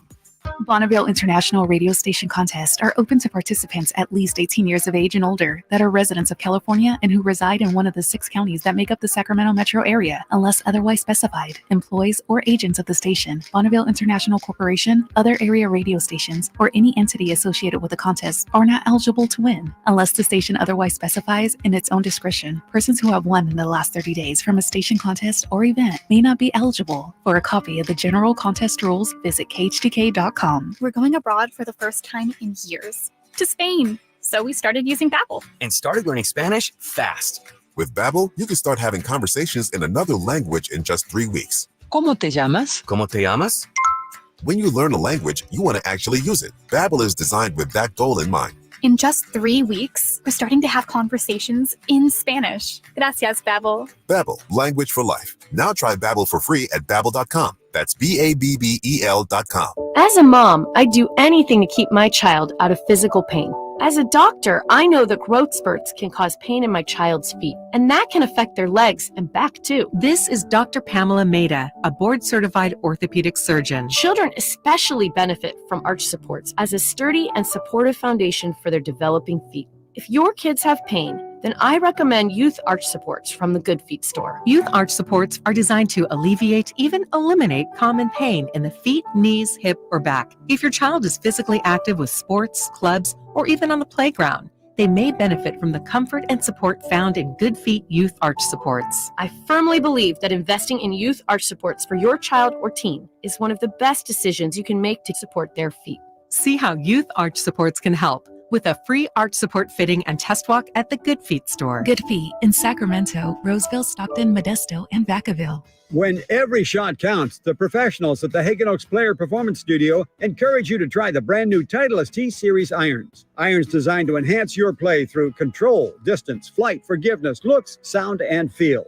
With 4 T-Series models, the fitting team at Hagen Oaks will find the perfect Titleist T-Series iron for you. Call 916-808-2531 to find your fit today. Hagen Oaks Golf Super Shop, Fulton Avenue at the Cap City Freeway, or online at HagenOaks.com. Individual rates, coverage offerings, and savings may vary, subject to terms and conditions. Not available in all areas. Actual Pi customer. As a small business, we're always looking for ways that we can offer the quality product and get some cost savings. Meet Michelle from J.J. Pfister Distilling Company, a small business in California. When looking for workers' comp coverage tailored to the company's needs, she discovered Pi Insurance. We heard about Pi Insurance being geared for a small business, gave Pi a call, and ended up switching. Is your small business overpaying for workers' comp insurance? See how much you could save at trypi.com. Plus, when you sign up for pay-as-you-go billing, your premium is based on your actual payroll, not an estimate, so your workers' comp audit experience is simplified. We saved about 30% off of our workers' comp insurance when we switched to Pi. It's as easy as pie to get the savings you deserve. What are you waiting for? Ask your agent for Pi. Or get a quote in 3 minutes at trypi.com. That's trypie.com.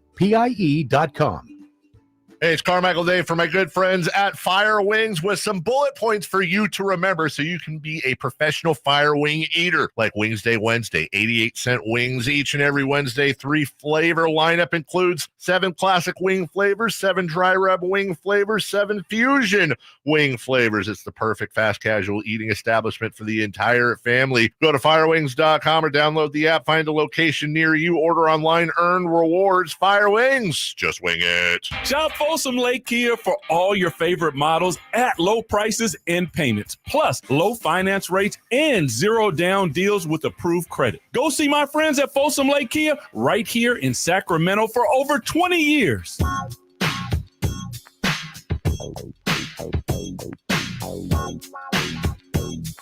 Sactown Sports. Call or text at 916-339-1140. Excellent comeback, Nate. A+. Just another day, too short. I believe he gives a shout out to Berkeley in this song. I don't know. He definitely gives a shout out to Berkeley at some point. I don't know if it's in this song. Well, welcome back. What the song is. Oh, you gotta add this to your playlist. Just another day, too short. Okay. Excellent song. It's basically just about waking up, getting in your car, going about your day. You know, it's kind of like Today Was a Good Day, Ice Cube. Oh, okay. But the too short version. Yeah. It's awesome. Anywho, good description. Welcome back, Sactown Sports 1140, alongside Chris Watkins. I am Zachariah. Coming up, top of the hour, 49ers. We will talk some Purdy. We will say the Lions. I've been talking pesky. Yep. Is it time to move them from pesky to contender, Chris? I don't know. You're going to have to stay tuned to find out. I tell you what, we'll do that at noon. But right now, it is time for the 5th Fun in the 40s, and it is the Getting to Know You edition over this past, 4, 5, 6 weeks, whatever it is. I've gotten to know you, Chris, and it's been a pleasure. And I ask you questions. Oftentimes it takes you a minute for you to answer. Yep. You're not always like, boom, bam, this is my answer. Definitely not. I'm more like that, but that's fine. So you can either pass to me or you can answer yourself. Would you rather drive or be the passenger? Let's say it's 2 people, you and your girl or you and your boy, whatever it is, and you're taking a road trip. Yep. Would you rather drive or be the passenger? I always drive. Okay. It's kind of like I think I get motion sickness, and that's mainly the reason why. Like, I don't always get it, but especially if I'm going to sit in the back seat and like be on my phone, a lot of times I'll start getting sick in the back. So I never have a problem driving, especially if it's like LA road trip or something. I'm like, I'll take the full 6 hours. The whole 5-6 hours. Yeah, I don't really mind it. Yeah, you just kind of mindlessly go. Fair enough. Yeah. Fair enough. All right. How about you? I'd much rather be the passenger. That's fair. I hate driving. Yeah. I'm in between a safe and a dangerous driver. I would say that I'm like right in between there. I'm definitely very careful. I just don't like constantly having to worry about another car Sure. or my blinker or what freeway I'm on. Sure. I'd rather be the guy giving you the directions Yep. and you just run it. I'm fine with ceding that power, Cool. if you will. How about this one? Very interesting, because I've always said both of these things, and I actually don't have an answer because of how much I want to do both. Would you rather be able to speak to animals or be fluent in every language? I have said both of those things separately, Chris. How much I wish I could speak to animals. Yeah. Like specifically the dog, like, hey, I like rest in peace, Nash, my Sure. German Shepherd. Yeah. If I could just tell him, hey, Nash, check it out. I'm going to be gone for like 3 hours. Don't Relax. trip. Yeah. Here's the food. Do you need to go to the bathroom? Yep. You know what I'm saying? Yes. And then like, I would love that. It would be But helpful. every language would be amazing, especially Yeah. when I think people are talking about me in another language. I think I'm going to go every language. Okay. Just because it feels a little like, getting to talk to dogs and cats and stuff and whatever, animals in general might Yeah. be cool for like those specific instances, but I feel like learning or knowing every language is just a lot more beneficial for your everyday life. You think it would pop up more? Yeah, it would pop up more, and it would also be more. You could probably get a lot more opportunities doing that. Though, I mean, I would definitely watch a show of somebody who could talk to dogs, but I Yeah. just feel like the world is your oyster, like quite literally. You can go wherever you want. You can watch whatever you want. It just opens up a lot more things. You Yeah. can talk to people. I think you're right, but you also don't have a dog, right? I do have a dog. I Oh, have you do have and a dog. cat. Okay. Yeah. See, I think I would. Man, it's tough. The worst part about having a dog is not being able to communicate with Yeah. it, for sure. Because, you can't tell what it needs. Like, I if know. a baby's upset, it'll start crying. Yeah. Eventually it can tell you at least, like, arm or something. Yeah. If a dog is hurt, it'll just start panting or crying. Yeah. And it's like, You unless don't know it's if like it's got hungry, a limp if or it needs to something. go out. Yeah. Exactly. Yeah, But I'm I'm still going every language. I think I have to choose that just because it would be dumb not to. But if you have a dog, every day you'd be able to communicate with it. But yeah, I think I would You probably can go make languages money too. off of being a translator, though.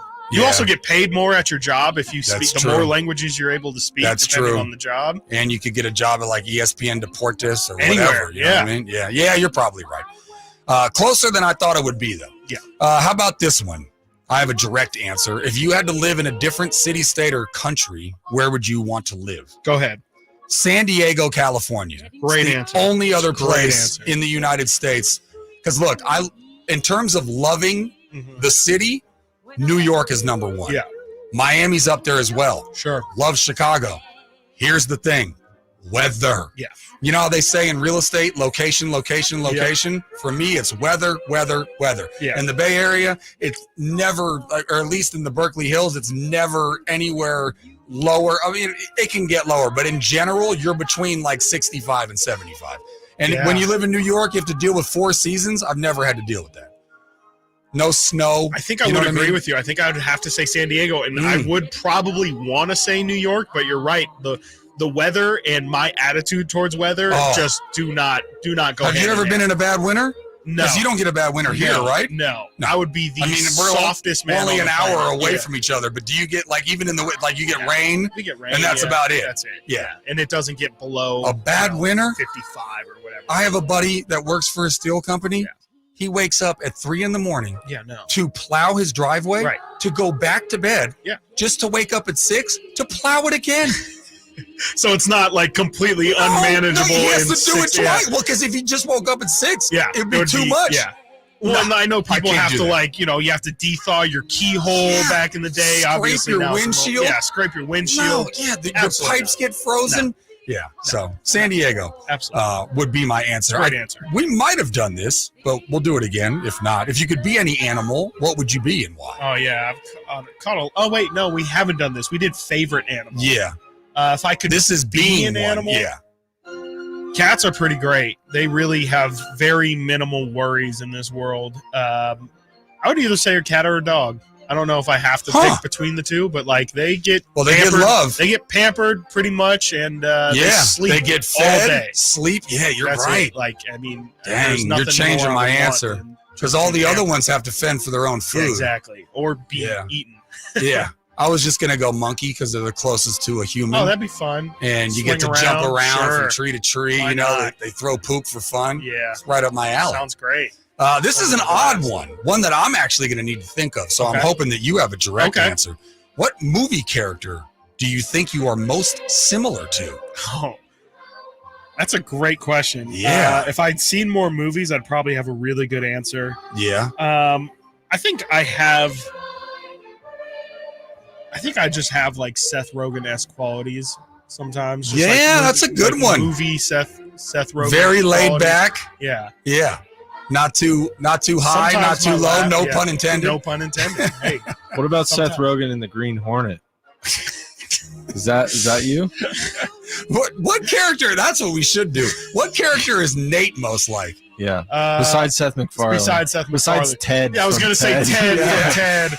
No, somebody super just one of the stepbrothers. dry. He's like Uncle Dry Rico. humor. Oh man, I wish I was like Uncle Rico. Yeah. I'm more of a Kip, I think. You and LaFonda chilling. Oh yeah.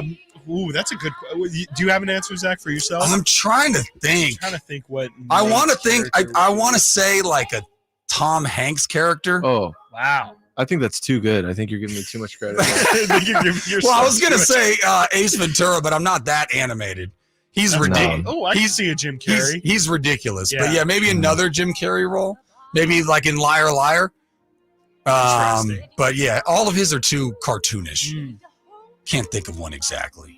Maybe Norm like Macdonald in Dirty Work. I don't know if you guys have seen that. It's pretty good. I can see just Norm Macdonald. Period Yeah. for you is very good. That's a good one. Yeah, that's an excellent one. All right, how about this one? Do you read or watch the news? I watch, not like the news, not like I don't turn on CNN or Fox News or No, but occasionally like I'll turn Channel on the 2 local or news. Channel 5 or whatever. Yeah, occasionally I'll just for a random like, oh hey, they're having a Bake sale. yeah, whatever. I don't Yeah. know, just random local interest stories sometimes just to kind of have something on. But yeah, I watch also like global news more so like YouTube. I'm more YouTube like hardcore news, like conflicts going on around the world. I won't get that information from CNN. I can't watch the news because it's depressing. It I is watch, very depressing. When I for get the sure. newspaper, I read the sports section and the comics. Yeah. Final one here quickly. Are you a caller or a texter? I'm definitely not a texter. I'm really bad at texting. Okay. I would say calling, but I have to kind of know. Like, I like calling in the sense of, can we not for you. go back and I didn't forth? see Can that we just coming. like, can we get Good this? for you. Can we get this done? I have a buddy that tells me that Yeah. the only two people that call him are me and his mom. Yeah. Because it's just Nobody 'cause a lot calls of the time anymore. people will text and it's like a whole like it ends up being 30 Might minutes as well to be just on the get phone. hey, what time should I come over tomorrow? And it's like, Exactly. just call me, say, hey, what Thank time you. should I come over tomorrow? Thank you. It'll be no more than a minute and a half conversation and then we're done. I love it. I totally thought that you were going to say text, but good for you. These Anybody out millennials there these days. Instead of texting them, give them a call. Give them a call. It's People get so easy. surprised when you call. They do, them. yeah. They're like, why are you calling me? Yeah. Is it an emergency? Somebody died? No. it's just a lot I'm easier. Just telling you what time I'm coming over and if you want me to bring anything. Didn't want to go back and forth on that. Any loser. All right, coming up, top of the hour. Let's get back into some Niners talk and those sneaky, pesky Lions. Do they deserve to get bumped up into actual contenders? We will discuss next. Chris Watkins, Zachariah, Sactown Sports, 1140. What's the latest with the San Francisco 49ers? Carmichael, Dave, and Jason Ross keep you up to date on all things red and gold during the Niners at 9 every weekday at 9 a.m. on Sactown Sports at SactownSports.com. All new spring deals are here at Lowe's. Start planting your garden this weekend with Bonnie 11.8-ounce vegetables. Buy 4 for $10. Plus, liven up your patios and decks with fresh blooms. Select 1.5-gallon hanging baskets or 2 for $20. Lowe's knows spring. Lowe's knows home improvement. Offers valid through 5/17. In-store only. Actual plant size and selection varies by location. While supplies last, excludes Alaska and Hawaii. Kenny and Jerry here from Bell Brothers, and we want to talk to you about hard water. California is notorious for having some of the hardest water in the country, which means it has high levels of calcium and magnesium, and that causes all kinds of problems. If you experience dry, itchy skin, brittle hair, dull laundry, or mineral deposits on faucets and fixtures, that's hard water. It also causes soap scum in your shower, spots on dishes, and creates wear and tear on your appliances. Yuck.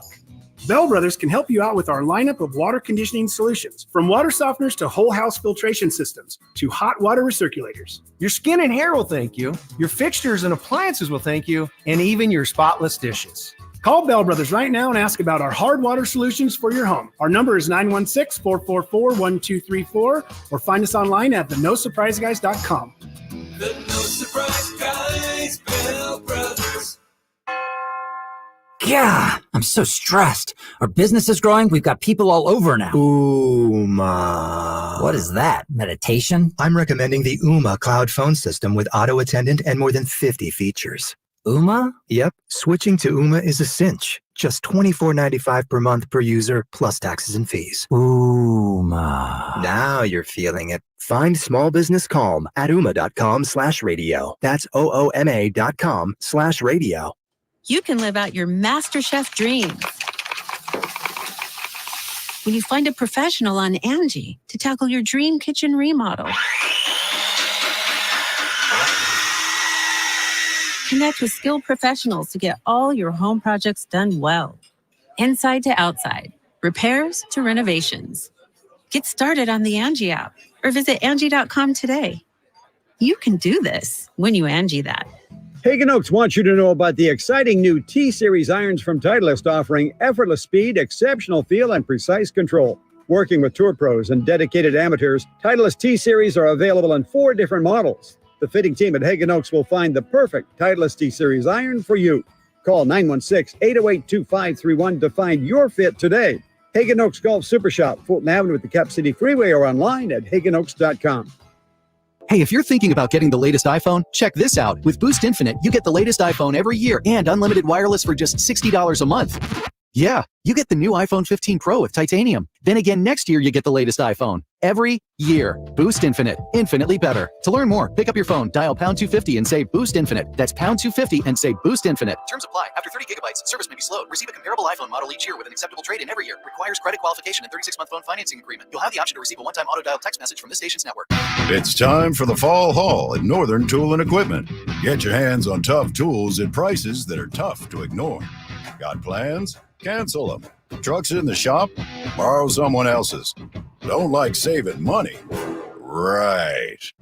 So head to the fall haul at Northern Tool. Stock up at the season's biggest event and get huge savings on brands like Milwaukee, Honda, and Ingersoll Rand. Shop at northerntool.com. We're made for this. Guys, did you know your testosterone affects everything in your system, including how you feel and perform every day? Right now, Revive Men's Health Sacramento will check your testosterone for free. Knowing your T levels is the first step in understanding if you have low T. Your testosterone level impacts your energy, libido, sleep, weight, hair loss, mood, and even ED. Maintaining an appropriate T level can change your whole life. Most men start to see changes in their hormone levels in their 30s. Experience and results matter. So what are you waiting for? Get your T levels checked today by local, experienced, and trusted men's health experts. They've helped thousands of men since 2011. They're so confident they can help you, they even guarantee it. Call Revive today and schedule your free testosterone test, free exam, and free consultation. Call Revive Men's Health at 916-277-8599. That's 916-277-8599. Or visit ReviveMen'sHealth.com. KHTKAM Sacramento, KYMX HD2 Sacramento. From the Power Business Technology Toshiba Studios, your home for the Oakland A's every weekend. And it's swung on line to left center, base hit, and the A's have won it on a walk-off line drive, base hit to left center. Sactown Sports. Sactown Sports. Headlines. I'm Nate Littlefield. These are your Sactown Sports headlines. We had Monday Night Football last night, and the Dallas Cowboys went to SoFi Stadium to take on the Chargers. A relatively pedestrian day for both quarterbacks. Herbert threw a game-sealing interception at the end of the game to Stephon Gilmore. Final score of that game was 20-17. The Kings have another preseason matchup with the Golden State Warriors tomorrow. You can catch all your audio bliss right here on Sactown Sports, starting with game night at 5:30, tip-off, 7 p.m. Don't forget, all callers and all guests are brought to you by the Folsom Lake Honda Hotline. Folsom Lake Honda, your one-stop Honda shop. Those are the headlines. Now we get back to Chris and Co. with Zechariah. Live and Local, live, and local. This is Sactown Sports. Yes, sir. Welcome back, Sacramento, to the PM portion of your day. 2 hours in the books. 2 more to go. Alongside Chris Watkins, I am Zachariah. This is Sactown Sports 1140. We got no halftime speech from Nate. That's a good point. I mean, look, when you're the coach of a team, you know what I mean? You got to get your players ready for the second half. Yeah. Now, I mean, I should just turn the mic off and leave. Really? Good luck, right? guys. Good luck. Good luck, guys. That's all I got for you. No, okay. First of all, that is so on brand for Nate, for his pep talk to be good luck. You don't tell your players at halftime good luck. Hey, go out there, guys, and just do it. Best Just of be luck about out it, there. you know? I think you have my role confused here, Zach. You're not the coach? I don't really do things like that. Okay. I don't, Yeah. I'm So what bottom would of you the be? barrel. If we're a team, what are you? Ball boy. Boombox guy. Boombox guy. Boombox. You jumped on Yeah. that opportunity. So, Yeah, he did. yeah. He had that ready immediately. Yeah. I was going to say, equipment guy that everyone likes, you know? Okay. Everyone's Yeah, always close he's with the equipment cracking guy. jokes at the wrong times, maybe, but someone thinks it's funny. I just You think know? that if we spent the entire show trying to figure out what would be the worst pep talk at halftime, it would be good luck. Just imagine, I could do worse than that. Phil Jackson telling Kobe and Shaq in Yeah. the second half, good luck out there. Good luck out there, guys. Not go get them, not you got this, not let's dominate, not this is your time. Good luck. The problem here is that you think I'm Phil Jackson. That's where the mistake Yeah. is. I am not. I am a horrible. I'm like a like an old George Carl. Okay.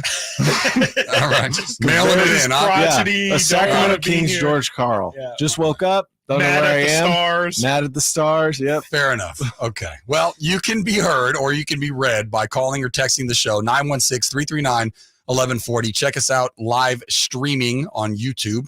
Just search Sactown Sports. You can follow me on Twitter at Zach Sports, ZAK Sports. You can follow Chris on Twitter at Chris M. Watkins. Coming up at 12:15. Yesterday, we did the good games on paper of week 6, and we will do 3 of the bad games on paper, including a couple of injuries and also a game that didn't start the way that you thought, but certainly did end the way that you thought. But right now, let's talk some Niners, and let's start first, Chris, by getting an update on the injured players from the one, the only Rap Sheet. Yeah, 2 of the 49ers' best players both left the game and eventually were ruled out with injuries. We'll start with Christian McCaffrey.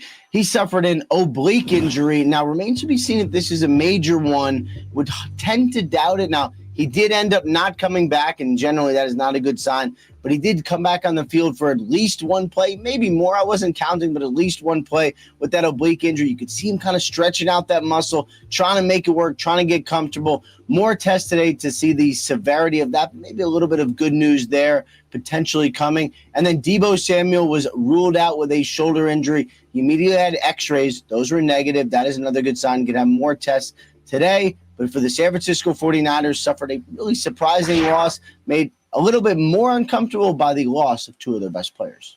Now, let me ask you this. As I've said numerous times on this program, that whatever side of the brain is not math and science is the part of the brain that I excel at. The math and science portion I am awful at. But I heard you say yesterday the oblique is the back. No, it's not. I believe the oblique, I was actually literally just looking it up. Okay. Where is the oblique? It says strains or tears of the Like here, some right? sort of tendon is in the vicinity of the lower ribs. Okay, yeah. So I it was might- right. But they were saying Didn't you on say the, back? They were saying on the broadcast that it was his back as well. Oh. And so I wonder if maybe it's like Well, a it's kind of tied in, continuation yeah, thing. Yeah, for where sure. it's more like the side of his you know. That seems like a very problematic injury where even if, because I wanted to ask you your level of concern, but I just want Yeah. to put in before you answer that, I would say that that's the kind of injury where it feels like, and if my memory serves me just hearing oblique in the past of athletes of any sport, that seems like sort of a nagging injury where even if he was good to go, since it's not the playoffs, it's not a must win, and they are 5-1 after all, that I would rest him even if he felt good to go. Yeah, it definitely seems like one of those things that just kind of gets better with time and yeah, rest and icing and all that kind of traditional stuff. And you don't really have the luxury of affording time in the NFL as, Mm-hmm. you have 6 more days until your next game. And so, I think that this is really something that you gotta tread lightly, especially with a guy like McCaffrey. And if it's in your rib area, guys tend to get tackled around your rib area. Yeah. So that's the only place you can hit exactly. anybody. And if you're not getting hit, you're probably going to fall on that Exactly. side or something, maybe even it might have anything to do with, making cuts too. Mhm. It's kind of in his abdomen area. Yeah. So you just want to be careful with it. And like Biederman said, like you got Elijah Mitchell, you got Jordan Mason or JP Mason, whatever we're calling him these days. And he's looked solid in his games. I think you got to give him a rest at least for the week and see how he heals, how he's doing. The following week you play the Bengals, and then after that it's a bye. So I think it might not be the worst thing if McCaffrey misses a game or maybe even 2, and just give him as long as possible for a rest, because it was well known, especially in the first month of the season, the Niners, his usage rate, I know that's an NBA stat, but yeah, I know that made major headlines in the beginning when people were looking for stuff to talk about. The amount of touches that McCaffrey was getting and the lack of touches all the other reserves Shanahan were getting. even addressed it. Yeah, I think it's warranted. I would give him a couple weeks of rest, and I think the Niners have proven that when they are at full strength, what they're capable of. And, that to me, that's the most important thing. It's okay if maybe you lose one of these next 2 weeks in the sake of getting healthy in the long run. Are we in flak jacket territory, Chris? You definitely could be, for sure. I mean, that's kind of what these things are made for, right? Is for like those rib area injuries. It wouldn't surprise me if just to kind of keep him healthy. And I think Nate said a couple weeks ago, like McCaffrey, he's injured. Like it's not that he's injury prone. It's just he's had a lot of injuries. It's not, but it's never any like big ones. True. It's always these nagging injuries that put him out for 4 to 5 weeks, True. and then those never just like stack out up for the year type of deal. Exactly, Yeah. but in this case, like this could be one of those things that takes him out for. And so I would give him the rest on the front end, and the back end of the season is especially what's going to matter for this team. So I would try and get him healthy for that stretch that really, really matters. For sure. I think it's the type of scenario where I would look at it and I would go, even if he's 90%, I think it speaks volumes that he didn't go back in the game. Yeah. Because that was a close game. Yes, it wasn't like they were blowing them out. They ended up losing. So I think the fact that he didn't go back in speaks volumes. And so I would definitely, again, even if he feels like he's good to go, even if he's around 90% or whatever, I'd rather wait a week. Yeah. And again, they're playing You're your Vikings. playing the Vikings, so Chris would definitely tell you roll take over the week off and sleepwalk and beat those guys for sure. And then in terms of Debo, doesn't seem to be too concerning. It's Doesn't funny because seem like they it. showed the broadcast show both of those guys going to the locker room. Right. They both look totally fine. Yeah. Normally when you see a guy going to the locker room, they're Right. holding something or they're limping or Uh-huh. whatever. Both guys looked to be fine. This I don't is know. now also, sorry to cut you. This No, is it's the good. second time Debo's had a shoulder injury. Yes. Already. Didn't he hurt it in the Rams Yes. game as well? Yes. Yeah, like that's kind of same situation where it's like, why are you gonna Yeah. clearly it's something that's already ailing him. Just rest. And it would be interesting to see what their offense. I mean, not that those guys aren't vitally important Right. to the Niners' offense, but I also feel like they wouldn't miss a huge beat. I mean, you want those guys, and certainly you're going to need those guys the further and further along that you go. But in terms of a regular season game, again, it's not against the huge powerhouse in the Vikings, especially with them missing Jefferson.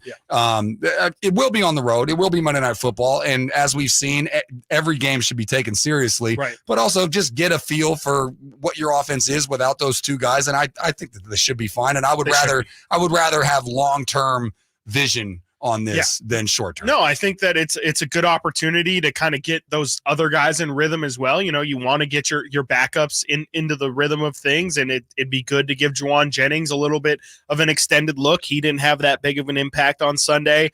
Ray McLeod, give him a good look. And frankly, I think Sunday is going to be one on the defensive side of the ball anyway. The Niners are going to have to. The only hope the Vikings have in that game is Kirk Cousins throwing for 300 yards and having an explosive offensive day. So to me, Monday actually is going to be a lot more about how the Niners defense performs more than anything. So I think it's okay to rest some of the guys on the offensive end. And let's get to some sound here. We covered this as part of our good game segment from yesterday, and I've been calling the Lions pesky all year along with the Seahawks, and the Lions get a big win.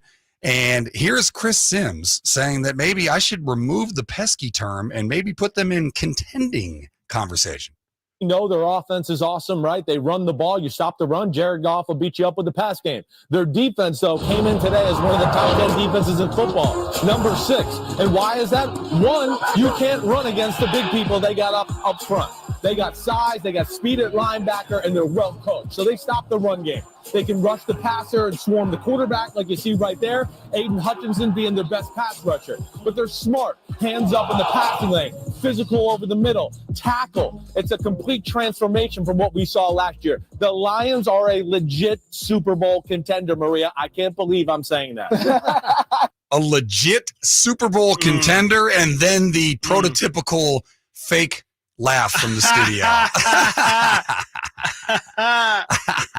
I know you hate the Lions, but try to push that aside. Try to be professional, Chris. You, after all, I have to try. You're a professional sports broadcaster, and so your response to them being a legitimate Super Bowl contender is what? I think that their offense is legit enough to be in Super Bowl contention. It's the defense that I still have questions about. Well, that's what he just ranted and raved about. That's Chris. what I was going to say. Is their defense has been legit. They've been a top 10 defense this year, and as long as that side of the ball continues to play the way that it has, the Which Lions I have my a shot, doubts about but too. Yeah, let's also not get it confused. Like, the Lions are not the same quality as the Browns or the Niners defense. Like, we're not talking an elite defense. They might not be a bad defense, but I don't know if they're in the category of, oh, this side of the ball can really win you a game. They might keep the game close. They might be able to make a play here or there that turns the game, but they're not by any means going to be, shutting people out or anything like that. I think the best performance they've had so far, in my opinion, is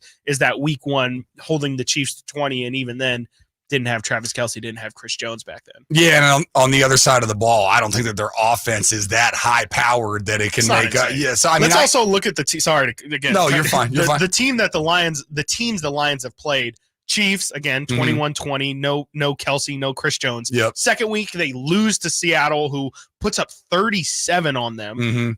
Then the Falcons, come on. Yep. Packers, come on. Yep. Panthers, come on. Yep. Bucks. Yep. What are we talking? Yeah. No, I know. They haven't had a very difficult schedule. No. Yeah, for sure. But again, I mean, I have them both I have their offense as a 7 and their defense as a 7.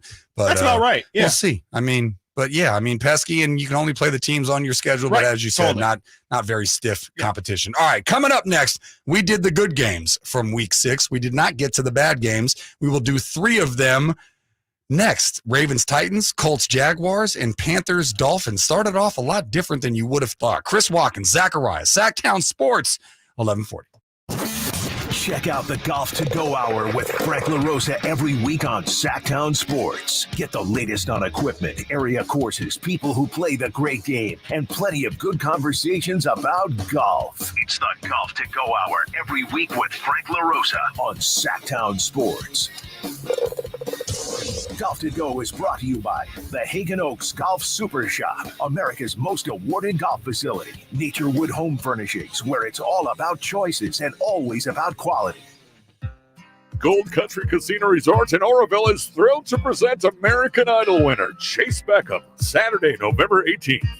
Now I'm 23. Don't miss out on your chance to see this talented country artist live. If you don't take in the back porch fireflies. Get your tickets now to see Chase Beckham at goldcountrycasino.com, November 18th at 8 p.m. Gold Country Casino Resort.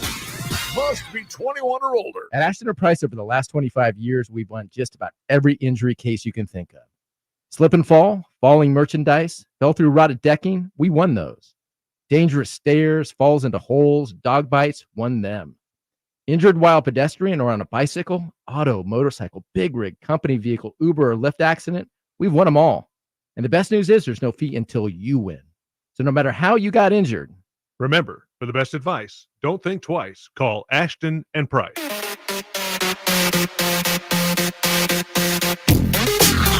Sactown Sports. Check us out on YouTube. Search Sactown Sports and subscribe. Subscribe, like, follow, all that good stuff. Sactown Sports. 1140 alongside Chris Watkins. I am Zachariah.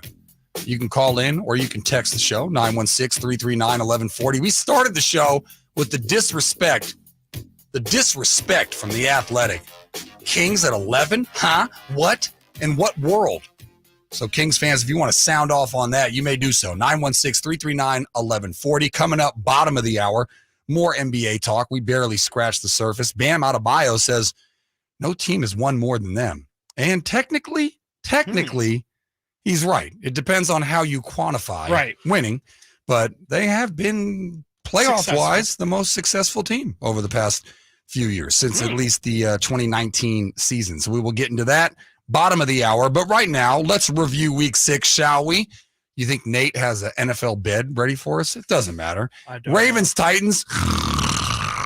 Snoozer. Bad game on paper, Gross. bad game on the field. Gross. And Tannehill got hurt. The Titans seem to be in football purgatory. You have Henry back there. You signed Hopkins, which at the time, Chris, I said was an odd signing. Very. And I feel like they've got to build back up. And I know Vrabel, who has promised to remove a portion of his body if the Titans ever won the Super Bowl. Oh, boy. I know he's not going to want to hear rebuild, but the Titans got to be in rebuild mode. Yeah. And the Ravens continue to be uninspiring to me. What did you make of that game? 4-2. I have no idea. The Ravens have been the most boring, successful team this year in the NFL. And sometimes not successful. Yeah. No, they gave away that game to the Steelers 2 weeks ago. And they could be 5-1. They could be in that tier of, or should be. Yeah, they should be 5-1. Chris. Yeah. And still have really not shown much of anything to show that they are one of the most elite teams in the NFL this year.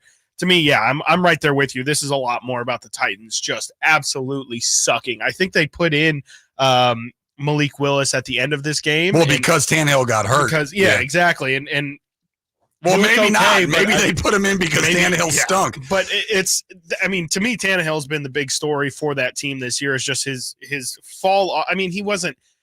It's been a progressive slide, or I guess regressive slide down for Tannehill throughout his career, throughout these past couple seasons, but they had a couple of years. This year, it has fallen off a cliff. Well, they had a couple of years where they were not only in the playoffs, but they gave the Chiefs a run for their money, and they looked like that's how Arthur Smith got his job in Atlanta. But it feels like since he's left, they really, and I think it's Derrick Henry's also. I keep saying he's taking a step back, and he keeps putting up ridiculous numbers. So maybe I need to shut up, but it feels like they aren't. I mean, their recipe for success back in the day was run it with Derrick Henry as many times as humanly possible, and then get 2 or 3 big plays from A.J. Brown, and then the defense will keep us in the game, and we just need one drive. The difference is all of those elements aren't what they used to be. No. I mean, they don't have a dominant receiver since they lost A.J. Brown. Again, Henry's kind of lost a step, and their defense isn't nearly as elite as what it's been in the past. So they just don't really have a good formula of winning games. Yeah, and sometimes when you have success like that, Chris, where it's like you have years, you think to yourself, we've got it. Yeah. But you really don't. Right. I never really thought that they did. Even when they were giving the Chiefs a run for their 1 seed. Yes, they last were. Year Absolutely, or 2 years they ago. were. Yeah, the Chiefs had to go 2 there, and I believe it was a very close game. And they had a bye. I mean, but I never really bought into him. I don't know why. No, and I think that Vrabel's a great coach. I do. But I've never believed in Tannehill as somebody that knows from his time in Miami. I've never believed in him. And just as much as I love Henry, he's probably on the back end. Again, as you said, he keeps producing, but and that game was just, I knew it was going to be, and it was poop. Speaking of Colts Jaguars, the unfortunate news coming out of that game, Colts Anthony Richardson probably done for the season. Owner Jim Irsay says. Yeah, I mean, that's unfortunate. That's a really big blow. He was making that team really entertaining to watch, and they were getting frisky. Like, what are they near 5? They're 500 right now. Yeah, and then they signed Jonathan Taylor Thomas, as I affectionately call him. Exactly, and they were definitely trending up, and I think it would have been a really fun season for the Colts. It would have been interesting to see how they would have performed in this game if they had Anthony Richardson instead of Minshew, because this could have put them in first place in that division, and it would have been a really interesting race the rest of this year. But, Gardner Minshew he's okay. He's a capable backup quarterback for sure, maybe one of the better backup quarterbacks you can have, but not a guy when you've got him in for 12 weeks. I mean, at some point, the numbers are gonna, they're gonna show what he is, and I think that's really what this game was an example of. Is just Colts they're good, they're okay, they're frisky, but they're not going to be in contention for the best team in their division. And my Jaguars now stand at 4-2, as I've been saying that they've been the most disappointing team. Got to win outside of London throughout the year. Yeah, 3-game winning streak. The Colts are at 3-3. Your Texans are at 3-3, and the Titans are at 2-4. But yeah, that division is just going to probably beat up on itself. I think that you and I both agree that your Jags. I'm sorry, your Texans and my Jags are the two best teams in that conference. And you hate to see a young guy go out for the year like that. But that was that. Now this game, not that I was paying extra special attention to it or anything like that. The winless Panthers against one of the few 5-1 teams in the NFL, the Miami Dolphins, in Miami. Panthers went up 14-0 in this game. It looked scary for a second. I think some people were looking around going, what's going on? I saw some splits while I was watching the broadcast, and Bryce has been a lot better, number 1 overall pick.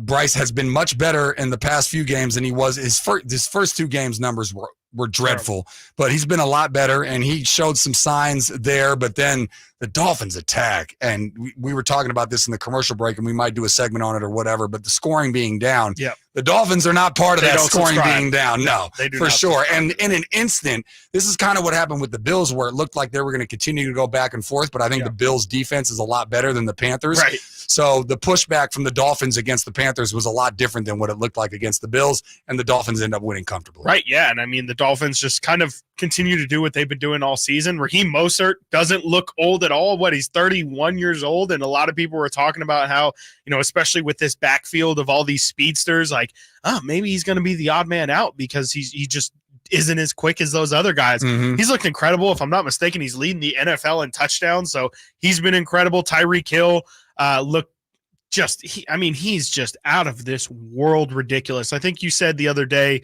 the Browns are leading the NFL, or Emil might have said it, that the Browns are leading the NFL with fewest yards allowed in the NFL right now. I think they're near 1,000 yards given up. Tyreek Hill has 800 plus yards already receiving this season.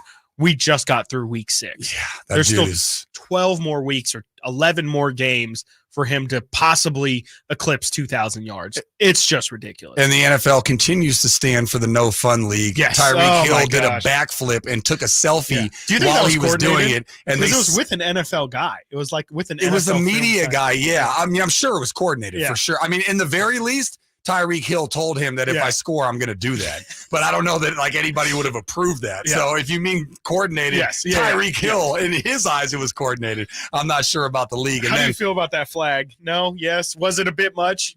Not only did they throw a flag, the NFL scrubbed it from their website. They didn't even want people to see it. Who cares if he does a backflip and takes a selfie? That's why it's the no fun league. That's insane. And maybe we'll do this tomorrow. It's like T.O. signing the football. Exactly. Who cares? It's entertainment. It's not that big of a deal. I know. They're so starched. I guarantee the cornerback's not like, hey, now, I'm offended by that. Or somebody at home is going, that's ruining my viewing experience. How dare he? Yeah, exactly. Goodness gracious. Maybe we'll do this tomorrow because it's great. Blindfold the children. It's great audio, but the Panthers punter, Hecker, lost his mind. He was trying to square up. He wanted pushed the Dolphin, and he didn't even retaliate, and then went up and headbutted him, and it ended up in the ref falling. Can we just play the audio real quick before we go to break? You've got to be kidding me. So he had something to say to Hecker, and then there's the shove. There's the push. No, wait, hold on. It gets worse. Then the headbutt knocks him out. Oh, and the official goes, here comes the flag. Down goes Frazier. No, he's like, I'm going. Yeah, right. 2 fouls on the play, 1 on the. I'm surprised that he didn't get. I haven't gotten an update because I'm not looking into Panthers punters. Yeah, but he must. I mean, because the ref fell because of it, and he pushed him, and then followed up with a headbutt. Yeah, and there wasn't even retaliation from the Dolphins player. He lost his mind for a minute, and he's a punter. Yeah. You don't normally see that out of a punter. Anyways, coming up next, we'll do more NBA 2023 season talk as it is around the corner. Bam says no team has won more than us, and he has some numbers to back him up. We'll discuss that next. Chris Watkins, Zachariah, Sactown Sports, 1140. Will Kyle Shanahan and the 49ers brass go all the way this season? Could the Niners win their first Super Bowl since 1995? Join us throughout the season to hear all the games and all the analysis on Sactown Sports at SactownSports.com. Model year-end pricing is back at Folsom Lake Honda, your one-stop Honda shop. During the model year-end event, lower interest rates at Folsom Lake Honda make lower payments. It's no wonder why Folsom Lake Honda is your one-stop Honda shop. Come in today or check out our entire inventory online at FolsomLakeHonda.com. Get an instant cash offer for your trade at FolsomLakeHonda.com. We'll buy your car whether you buy from us or not. Folsom Lake Honda is your one-stop Honda shop. By any chance? Go to FolsomLakeHonda.com. Your one-stop Honda shop. Hey, it's Carmichael Day for my good friends at Fire Wings with some bullet points for you to remember so you can be a professional fire wing eater. Like Wings Day Wednesday, 88-cent wings each and every Wednesday. 3 flavor lineup includes 7 classic wing flavors, 7 dry rub wing flavors, 7 fusion wing flavors. It's the perfect fast casual eating establishment for the entire family. Go to firewings.com or download the app, find a location near you, order online, earn rewards. Fire Wings, just wing it. Cooler temperatures mean it's time to reduce your outdoor water use. Water 1 day per week on Saturday or Sunday from November 1st through February 29th. Learn more about your home's watering schedule at sacwaterwise.com. Individual rates, coverage offerings, and savings may vary, subject to terms and conditions, not available in all areas. Hey, small business owner, when's the last time you checked your workers' comp rate? For many small businesses, workers' comp insurance is one of their biggest costs. But some don't check their rate often. Did you know rates can vary? In fact, taking 3 minutes to check your rate with Pi Insurance could save you up to 30%. Just go to trypi.com, share a few details about your business, and get a quote that's customized for you with no hassle or hidden fees. We know you're busy, but spending just a few minutes to check your rate could save you money. Plus, when you sign up for pay-as-you-go billing, your premium is based on your actual payroll, not an estimate. So your workers' comp audit experience is simplified. See how much you could save with Pi Insurance. Ask your agent for Pi or get a quote at trypi.com. That's TRYPIE.com. Increase leads and get more customers. We create tailored digital marketing strategies that deliver results. On your next campaign, aim higher. Go to aimyourdigital.com and get started today. aimyourdigital.com.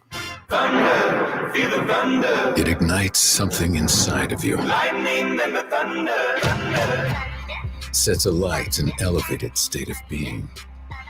Days are pure exhilaration. And the nights, they're simply electric. See it, hear it, feel it. Thunder, feel the thunder. Lightning and the thunder. Thunder Valley Casino Resort. Feel the thunder. Only one radio program captures the excitement of hunting and fishing as it happens. The award-winning California Sportsman with Sep Hendrickson. Only California Sportsman takes you where the action is. Live on the water, live in the blind, and live with the top pros and experts in outdoor sports. California Sportsman with Fishing Hall of Famer Sep Hendrickson is your premier destination for all things outdoors. Sep's Saturday Morning Outdoors. Ultimate Bass and California Sportsman, 5 a.m. to 8 a.m. Saturdays on Sactown Sports 1140. I love being a bartender. I love waiting tables. But at the end of my shift, my feet were killing me. And so I had to pretend like I was having a good time. And really, I couldn't wait to sit down. But it wasn't just my feet. It was also my knees were achy. A lot of neck pain, too. I was in so much pain. I kind of lost hope, really. And then I saw the Good Feet store, and that's when everything changed. For over 20 years, we've helped people like Kristen enjoy their work again without their feet getting in the way. It was pretty shocking to realize that I'd been in so much pain and suddenly I'm completely pain-free.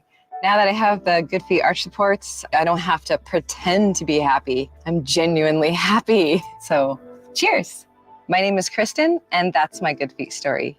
See what we can do for you with a free personalized arch support fitting at the Good Feet store. Good Feet in Sacramento, Roseville, Stockton, Modesto, and Vacaville. Sactown Sports Headlines. I'm Nate Littlefield. These are your Sactown Sports headlines.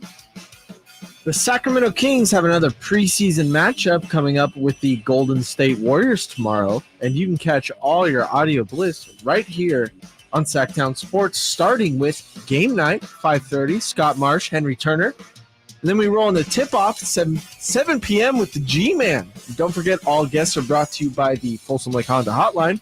Folsom Lake Honda, your one-stop Honda shop. Those are the headlines. Now we get back to Chris and Co. with Zachariah.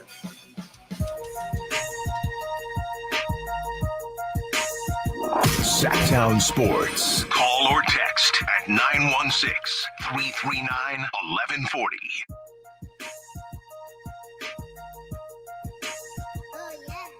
Welcome back, Sacramento. Alongside Chris Watkins, I am Zachariah. Coming up 12:45. Plead the fifth. 1, 2, 3, 4, 5. Fifth. Fun in the 40s. We do it every time around that hour. Well, I guess at the 1:45 part, we have fun in the 40s with Crosstalk. Crosstalk, yeah. It counts. With the drive guys. Are you a drive guy? I'm a drive guy. So we will do that 1:45. 12:45, we will go around the wacky world of sports. Bunch of stuff we didn't get to.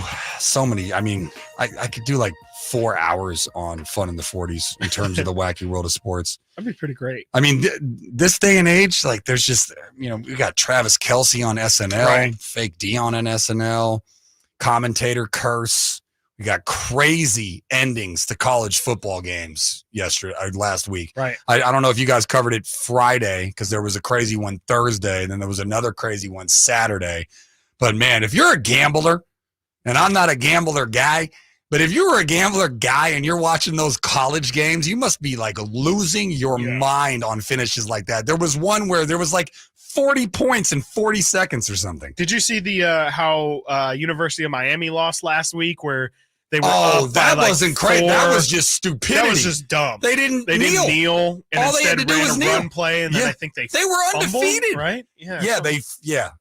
They ran it and fumbled, and then the other that was just ridiculous. Just ridiculous. Especially for an undefeated team. Just don't bet on college kids. If anything, for real. Just don't, those games are insane. Do you know what college kids especially are doing Friday nights before the games? You don't. Exactly. And that's the point. That's the problem.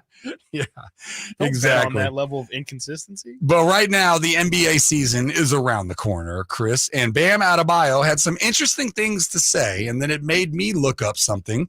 And he might have a point, although, as Jordan and Pippen would tell you with their T-shirts, it don't mean a thing unless you get that ring. Correct. But here's Bam telling you, nobody's won more than us. On that, you be dumb not to. you what we did in the last 4 years with people saying that duo can't get it done, the duo's not this, they're not entertaining, whatever the case may be. We win at the end of the day. Y'all might not like it. We don't care. Obviously, we win. You give us 3% chance of this, 4% chance of that. We don't think they're gonna do this, and we constantly break those barriers every time. One door closes, we just run straight through. So I co-sign it. I believe in us as a duo, and I believe in us as a team. Him talking obviously about Jimmy Butler and Emo Jimmy made an appearance on Media Day when they did not get, I'm assuming that was in response to not getting Dame Dalla. And I don't find them to be boring, and he does have a point. Since the 2019-2020 season, the Heat have won 38 playoff games. The Celtics are second with 36. The Nuggets are third with 30. So he does have a point. One problem. No championship. Got to the finals twice. Once in the bubble, lost to LeBron and the Lakers, and then, of course, I believe 2 conference finals in that as well. So I think they've made the conference finals every year and then lost to the Bucks. Yeah.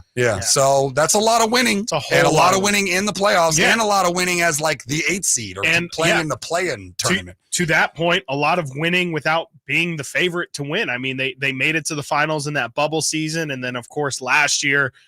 It's just a testament to, I hate using this term, but heat culture. Like, it really is. It's a very real thing. I know. It's annoying, but it's true. It's very, very true. And it's also a huge shout out to Eric Spoelstra, who is, I think last year finally got his proper flowers for being as good of a coach as what he is in the historical context of things. But like that's what happens when you have unselfish superstars like Jimmy Butler, when you have guys who just truly care about winning, like Bam, like Jimmy, like Kyle Lowry as well. They've just done a really good job of, as an organization, picking and choosing guys that understand what winning is, what winning basketball is. And, winning basketball is also a little bit of a cliche, but it's clearly a thing. Like it's an unavoidable thing when you look at what the Miami Heat have done, because there's teams, to what Bam was saying, there's better duos out there. There's better Giannis stories out there and things like that. But the Miami Heat still, they destroy all of that. They don't care about your narrative. They don't care about Boston Celtics history or anything like that. They just take care of business. 1 seed. None of it. None of it matters to them. So many times I'm going, well, they're not going to win this year. Yeah. They're not going to win. It was a fun story. Yeah, but all the good things must come. Caleb Martin can't keep doing this, right? And to me, Jimmy Butler is the perfect player for that organization because he kind of embodies that, whether it's going back to the stories of him cutting out the Timberwolves logo or whatever and beating the B team or the A team with the B team in practice, stuff like that. He kind of embodies, again, it's annoying, but it's true, Heat culture. And I wouldn't put much past them.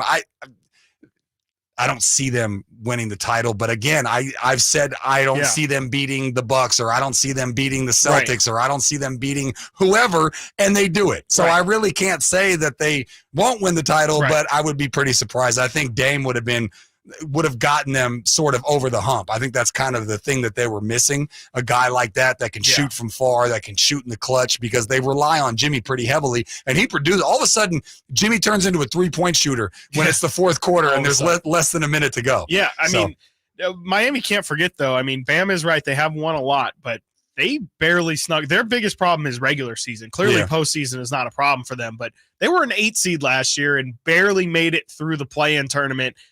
And they're older, another year older this year. They brought in Jaime Jaquez, but really not much around the edges to make themselves a better regular season. They were counting on Dame. Yeah, I mean, it really feels like it was a wholesale, we need to get Dame if this thing is going to continue. I don't know if the Miami, I mean, I would assume that they'll probably be in a similar situation, probably in the play-in tournament this year, but I don't know if the Miami Heat with their age we were talking about the Kings earlier.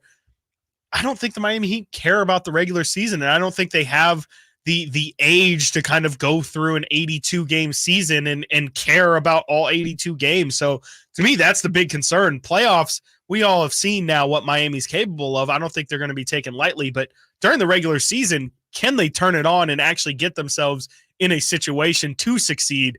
That's kind of going to be the story of Miami this season. Yeah, for sure. And I expect them to be in the mix for sure, but I don't think it's going to be, I mean, again, and I've said this before, but I can't see another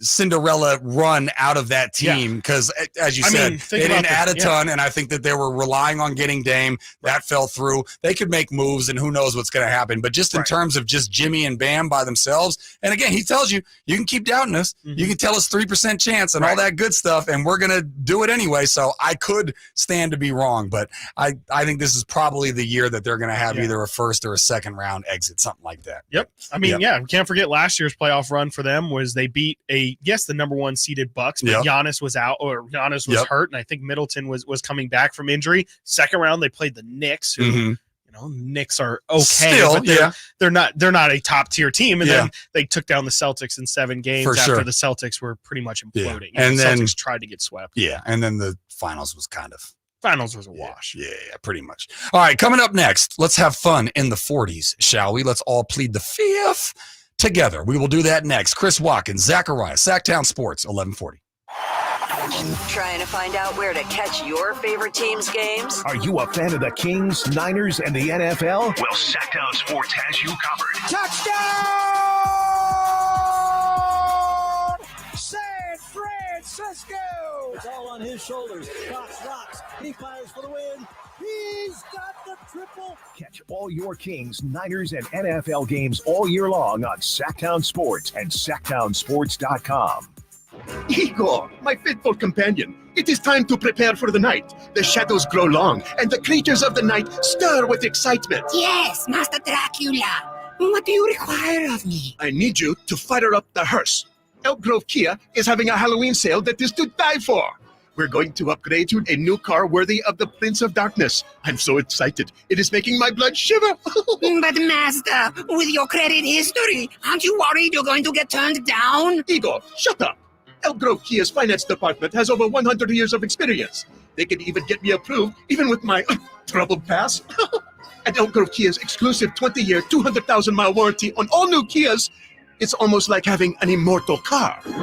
Elk Grove Kia's Halloween sale is so good, it's scaring the competition.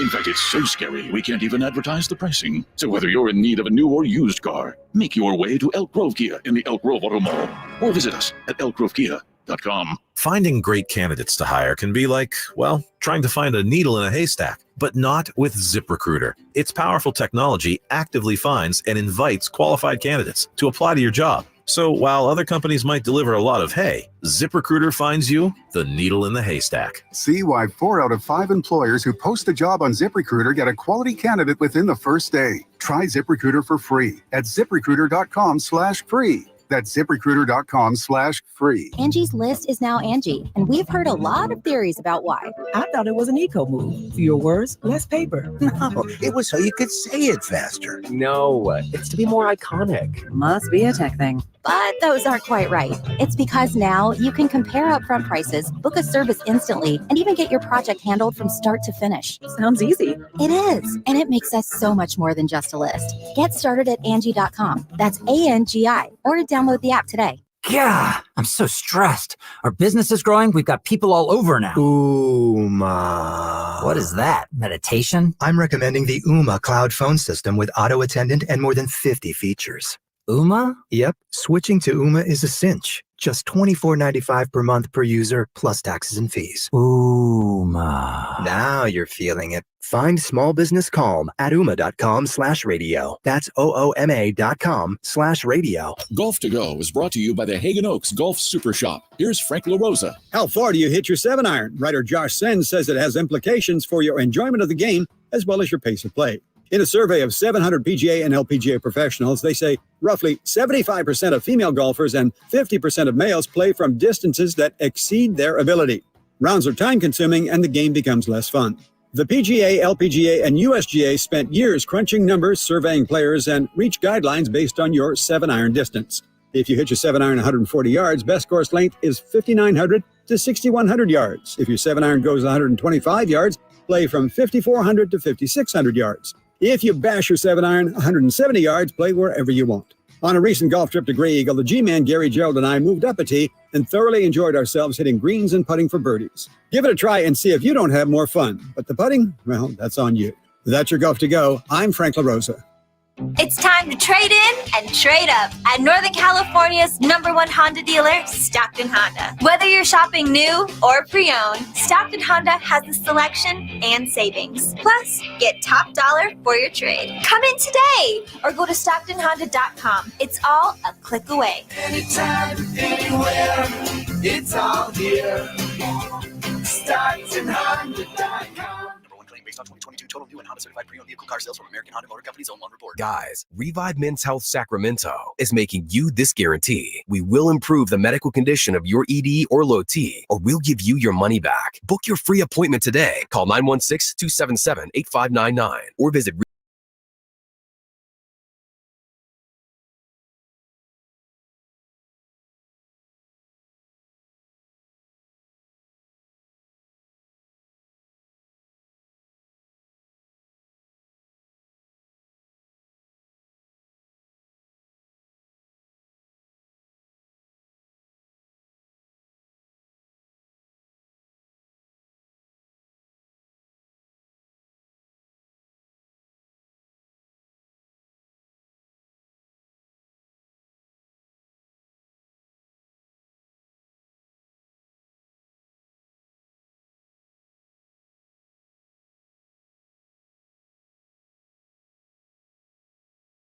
on YouTube, Chris. Let me get to it. This is from Jess. Does Zach hate talking about the Kings or something? What? Uh-oh. I love talking Kings. I'm wearing purple. I'm all about. I was at the game on side. What do I hate talking Kings? We got a guy on hold right now who wants to talk about the Kings. Okay, being disrespected. Let's do that. JR. Let's go to JR. Oh, jeez. Chris just took his headphones off. JR, what does that mean? Go ahead, JR. Zachariah. Yeah, I don't even know how you stay so close to that young man next to you. Well, real quick before we get to the Kings, did you say that your team is Jacksonville? I'm totally confused here. Oh, it's just an inside joke. Like I say that his team is the Texans because he likes the Texans. I mean, he doesn't. That's not his favorite team. And we know. I like the Jags, but they're not my favorite team. Okay. And real quick with the Tennessee, I know you're a tough guy, Zachariah, but can you imagine taking on Henry face to face? I mean, first of all, I'm not a tough guy, and second of all, no, I can't. Yeah, you'd end up like Eric Spoelstra's face there. I mean, it'd be flattened, right, dude? You were talking about the heat. But we all know Mr. Christopher Walken's team, and they happen to have to play next Monday night. Yeah, I'm aware. A team that's going to be a little angry. About they're going to be a little moody. Let's say they're going to have a little mood. Very good, JR. Very good. Why'd you take your headphones? This guy's great. Oh, my God. Anyways, talk about the Kings being disrespected. You'll figure it out. Oh, total disrespect. By the way, Kevin Herter's little interview, I don't know if it was last night. Boy, he looked angry. He did, I don't think he's like it. He didn't like not being. And I know, our boy's doing his thing to shake things up, make everyone angry and everyone ready for the season. But Kevin is wears his heart on his shoulder. His demeanor was, I ain't very happy about this. Stop asking me questions kind of thing. Lavin, are you serious? They're only moving up from 3. And I forget who said the other day, they're going to be hell-bent on winning a lot in the regular season. They want a good seed. Mm-hmm. So unlike some of the other ones, will be sitting in the back seat waiting for the playoffs. The other SoCal, Northern Mexico teams, wherever they're from, forget them. But the Kings are going to be wanting that 3 or higher. So they're going to play ball right out of the gate. That's what I'm talking about. That's what I'm talking about, JR. Yeah, they're gonna go. And my boy 13, I mean, he broke the record last year. I say he doubles it this year. Really? I think he goes for like 800 threes. Wow. That's my call. Rack him. That's incredible. Thank you for the phone call, Thank you, JR. That's good Incredible. stuff right there. Thank you. He said they're only moving up from 3. Well, John Hollinger is where you can send your ire. Be respectful, of course. But yeah. I mean, it's 11th is disrespect. There's a possibility that they can get even higher. I heard. I mean, I think we're gonna play the audio later, but there's some people out there that are saying that the Kings have a shot at even being the 1 seed. Hey, I think that there's a world, like JR said, and like we've been talking about, like the Kings are going to put a very heavy emphasis on the regular season, more so than a lot of other teams. They still are trying to figure out, themselves as a team. They're trying to find exactly what their identity is going to be. And it wouldn't surprise me if they really take the regular season incredibly serious. And like JR said, they also it would benefit them greatly if they can get off to a good start, as some of these teams are trying to figure themselves out, as the Warriors try and figure out this Chris Paul thing, as the Suns are trying to figure out, who's the real number 1, who's the alpha in this situation, Memphis not having Ja, like the list goes on and on. Yep. But the Kings really, really need to, and that's, I understand why fans have been a little bit made nervous by this preseason, because if they're not looking good right now, and they don't get off to a good start to this season, that's where realistically some of these John Hollinger people might be proven correct, because you don't want to get behind the 8 ball. You don't want to put yourself in an adverse situation when you should be ahead. And then that's where unfortunately, that's when injuries start happening and things that are more just so out of your control start happening. And you got to put yourself in as good of a situation as possible before those things inevitably come to get you, because it's a long season, and the Kings they're going to have to understand that there's a lot of really good teams in that Western Conference, and there's going to be a lot of teams that are going to be fighting for position all the way up to the last day of the season. For sure. Well, it's that time for the fantastic intro that you've all been waiting for, or at least for the whole hour. It is time for Fun in the 40s. Now, on Zachariah and Watkins, I plead the 5th. Plead the 5th. Plead the 5th. 5, 1, 2, 3, 4, 5. You say 5. Do you guys play that when I'm not here? Yes. Okay. 100%. Just wondering. And back to the chat real quick. Jess, I'm not mad at you, but you shouldn't ask if I hate Talking Kings. I love Talking Kings. In fact, we will talk Kings at the top of the hour, and we will go to what Chris was referring to, a guy that said 3.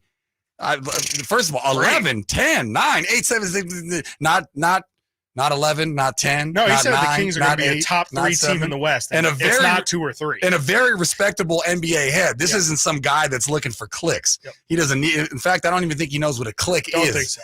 Yeah. Don't think he cares. But I respect his opinion. So we will hear from that top of the hour. But right now, let's skip the crazy finishes, Nate. And are you an SNL guy? Not really. I mean, when it's good, it's good. But when it's not good, then I'm not tuning in. Totally agree, which is why my answer would be the only way I can watch it is if it's on, because when their skit's not hitting, it does not hit. It's But I do like Weekend Update. Yeah. And here is part of Weekend Update, starting off with some comment. I believe he's playing, who's the main guy for Fox? The lead host for Fox, along with Howie. Kurt Menefee? Yes, Kurt Menefee. And here's Keenan playing him. Let's go to our newest NFL sideline reporter, Kenny DeTulio, who's at MetLife Stadium. Kenny, what's the mood down there? Devastated, Kurt. Taylor is nowhere to be seen. Oh, come on, you two? Why would you think that Taylor Swift would be at a Jets-Eagles game? What do you mean, why? Because there was a rumor online she was coming to cheer on Travis Kelce's brother Jason, who plays for the Eagles. Duh. But so far, no sign of Blondie. I'm starting to wonder why I'm even here. Anyways, they end up tossing to Kelce, who's the sideline reporter. So he made an appearance along with Taylor Swift at SNL. So I guess their weekend together went swimmingly. Yeah, people were wondering where they were going to go because Kelce played Thursday Night Football, so he had the weekend off. Taylor Swift doesn't perform until I think tonight or tomorrow night. No idea. So they had the whole weekend off, and SNL played fun with it. They also had some fun at Deion Sanders' expense. One of the most exciting stories in college football is the Colorado Buffaloes, who have had a remarkable turnaround thanks to their coach, two-sport legend Deion Sanders. Here to comment is Deion Sanders.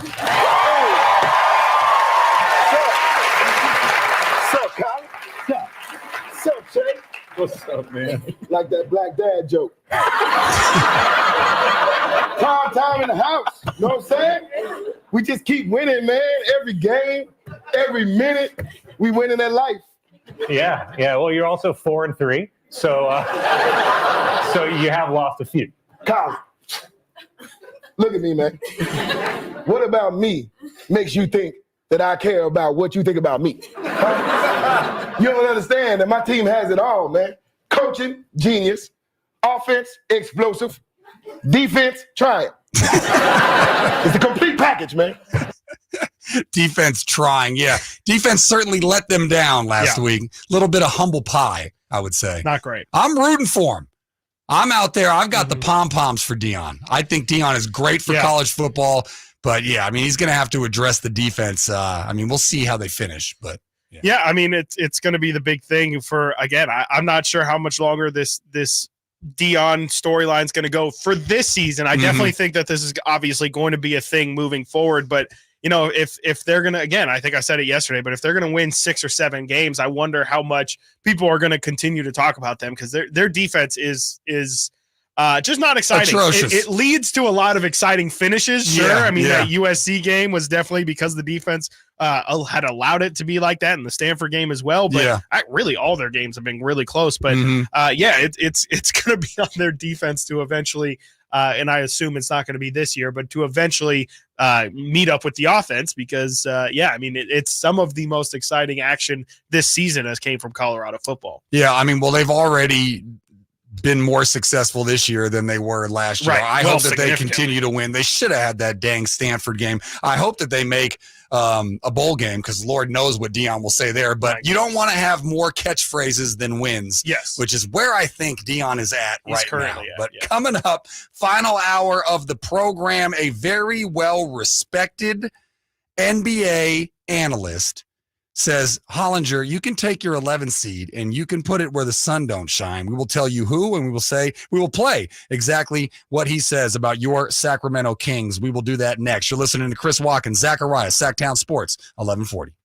Has Monty put together a roster that can help make a deep playoff run this season? Just trying to give coach options, give him guys that can help us win in a variety of areas. Obviously, our top guys are going to play every game, but there's going to be other times, whether it's injuries, matchups, we've got to have some variety on the bench for coach to point to and say, go in there and help us win. Tune into every Kings game this season on Sactown Sports and SactownSports.com.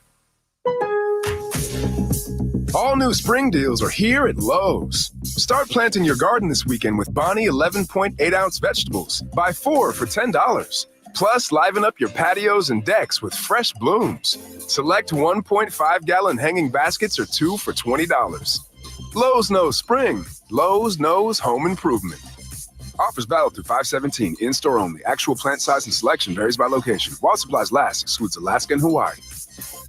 Power Business Technology is proud to be 100% independent, locally owned, and managed Toshiba copier dealer. Local ownership cuts out the red tape, allowing ourselves to never be too busy to personally answer the call when our clients need us. Recognized for excellence in service execution, training, and customer service, we're proud to be named a 2022 Toshiba ProMasters Elite Dealer. Contact us today for all of your business printing needs at 844-POWER-BZ. That's 844-769-3729, or visit us at powercopiers.com. Model year end pricing is back at Folsom Lake Honda, your one-stop Honda shop. During the model year end event, lower interest rates at Folsom Lake Honda make lower payments. It's no wonder why Folsom Lake Honda is your one-stop Honda shop. Come in today or check out our entire inventory online at folsomlakehonda.com. Get an instant cash offer for your trade at folsomlakehonda.com. We'll buy your car whether you buy from us or not. Folsom Lake Honda is your one-stop Honda shop. Folsom Lake Honda. Go to folsomlakehonda.com. Your one-stop Honda shop.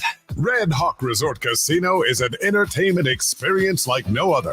We're the only place where you can play blackjack, then hop on an indoor car track. We're the only place with more than 2,000 of the hottest slots and a state-of-the-art 18-lane bowling center. And now with a world-class sports bar and a resort hotel to stay after you play. Is it any wonder we've been voted best over 100 times? We're Red Hawk Resort Casino, official casino partner of the Sacramento Kings. Individual rates, coverage, offerings, and savings may vary, subject to terms and conditions, not available in all areas. If you're a small business owner, listen up. Pi Insurance wants to give you one of those aha moments, the kind that could save you money. Workers' comp is probably one of the biggest costs you face. But did you know that insurance providers have flexibility in setting their prices? That's right. But many don't bother giving small businesses the savings you deserve. Instead, you can get lumped in with other businesses and overcharged. Pi Insurance was created to change that. With Pi, you get a quote tailored specifically to your business, and you could save up to 30% with no hassle and no hidden fees. Plus, when you sign up for pay-as-you-go billing, your premium is based on your actual payroll, not an estimate. So your workers' comp audit experience is simplified. Take 3 minutes to see how much you could save with Pi Insurance. Ask your agent for Pi or go to trypi.com. That's TRYPIE.com. Hagen Oaks wants you to know about the exciting new T-Series irons from Titleist, offering effortless speed, exceptional feel, and precise control. Working with tour pros and dedicated amateurs, Titleist T-Series are available in 4 different models. The fitting team at Hagen Oaks will find the perfect Titleist T-Series iron for you. Call 916-808-2531 to find your fit today. Hagen Oaks Golf Super Shop, Fulton Avenue at the Cap City Freeway, or online at hagenoaks.com.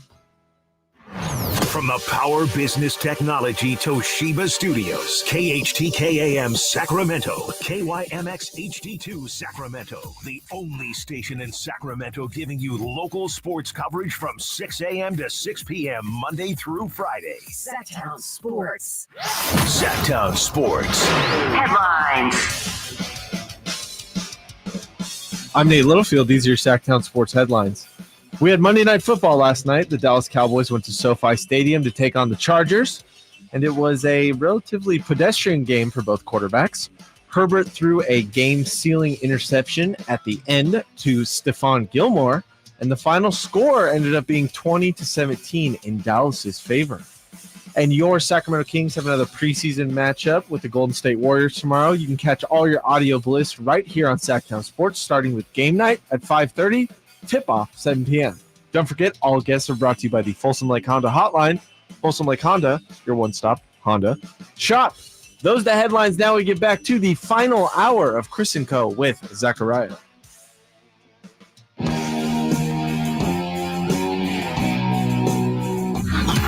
Sactown Sports. Check us out on YouTube. Search Sactown Sports and subscribe. Welcome back, Sacramento. 3 hours in the books, 1 to go. The 1 p.m. portion of your day. Do it with us. We thank you for it. Alongside Chris Watkins, I am Zachariah. Sactown Sports 1140. You can be heard or you can be read. 916-339-1140. Check us out on the YouTubes. Search Sactown Sports. Jump in the chat. All that good stuff. Follow me on Twitter at Zach Sports, ZAK Sports. He is at Chris M. Watkins. I made it easy for you on there. Check out my latest tweet, and it'll take you right to the YouTube video as we stream live here. Coming up at 1:15, we'll do some more red and gold talk. And there was an article that I read of one move that every team should make before the trade deadline, which I believe is Halloween. So yes, it is, just a couple weeks away. And you'd be interested to see what this one particular writer said that the Niners should go after. Doesn't really seem to be a need, but could never have enough weapons. That's a hint. So we'll do that at 1:15. But right now, the established and very well-known and respected Michael Wilbon, as I think even the casual sports fan would know. I would hope so. From PTI, and amongst other things, NBA Countdown as well. He has higher hopes certainly than Mr. Hollinger. I think higher hopes than me, you, and pretty much every Kings fan out there, unless they're just loyal to the soil, hardcore, purple-colored glasses. Yep. I think even they would not go this high. This high. Oh, that high. This high, that high. This low. Wilbon. There you go. Wilbon, you are incredibly high on this Sacramento Kings Some team. things are supposed to stay in the green room. No, I am. I got a crush on the Kings. Nothing wrong with that. Bleeding purple. Listen, I think so. The teams, the West is so loaded, and we were talking about this earlier. It looks like there are 12 playoff teams in the West. Yes. You can have 8, really 6. So, but what teams care about their seeding? What teams are going to try to go wire to wire, and every night out, they're just going to go after it? And there's some teams that aren't. You don't expect Denver to do that, even though they're the champs. You don't expect the Warriors to do that or need to. You don't expect the Lakers to do that. You don't even expect the Suns to do that, even though the Suns may have a bit of an agenda too. The team that I expect to actually feel that way and approach this regular season that way, at least through the All-Star break, are the Sacramento Kings. I do. Remember, they were the 3rd seed last year. What of all those teams I mentioned in the West still has something to prove? They know it, we know it, and the other teams know it. Nobody, we talk about disrespect, no one even mentions the Kings in a packed Western Conference. They'll mention them. I bet you if I go through the schedule right now for this here quality network, I bet you the Kings are last in number of appearances after all those teams I mentioned. We don't take, as a community, the Kings all that seriously, even though I voted De'Aaron Fox first team All-NBA last season. SGA was as deserving, if not more so. I have no complaint. But all those guys, Sabonis has got to prove that he's better than he was late in the playoff series against Golden State. Sure. There's lots of stuff for the Sacramento Kings to prove, and I expect to light the beam a lot. There's something to be said. Regular about season, I think they could be 1 seed in the West. That's what I'm talking about, Michael Wilbon. Now, when he comes up here for any national Get that games, man over here. Yeah, I want him to have his own separate entrance. Yeah. I want him to have a carpet. He is riding. He said he has a King's crush. All of it. He's talking about no respect, called out his own colleagues, and His said own that network, they could his own finish employer. one. Come on. One, Chris. Come on. That's what I'm talking about. Talking That's some about faith. lighting the beam on the regular. Hey man, that's some faith, because even I haven't gone. Me and Whitey did a full summer of every single day doing bold Kings predictions. And not once did us even entertain going the route of, you know what? The Sacramento Kings are going to be the 1 seed in the Western Conference. Forget everything else. I feel like I would almost have to cut a wrestling promo of like, forget everybody else. Forget about your Lakers. Forget about all those people. Yeah. It's like, I mean, that's quite a statement to make. I mean, and you know, I agree with his logic of getting there. I kind of listed that out a little bit earlier, where the Kings, just in terms of caring about the regular season, they're going to play their guys. If De'Aaron Fox can play 82 games, they're going to play him 82 games. There is not a universe in this world where Anthony Davis and LeBron play 82 games. Steph Curry probably will not play 82 games. I can almost guarantee it.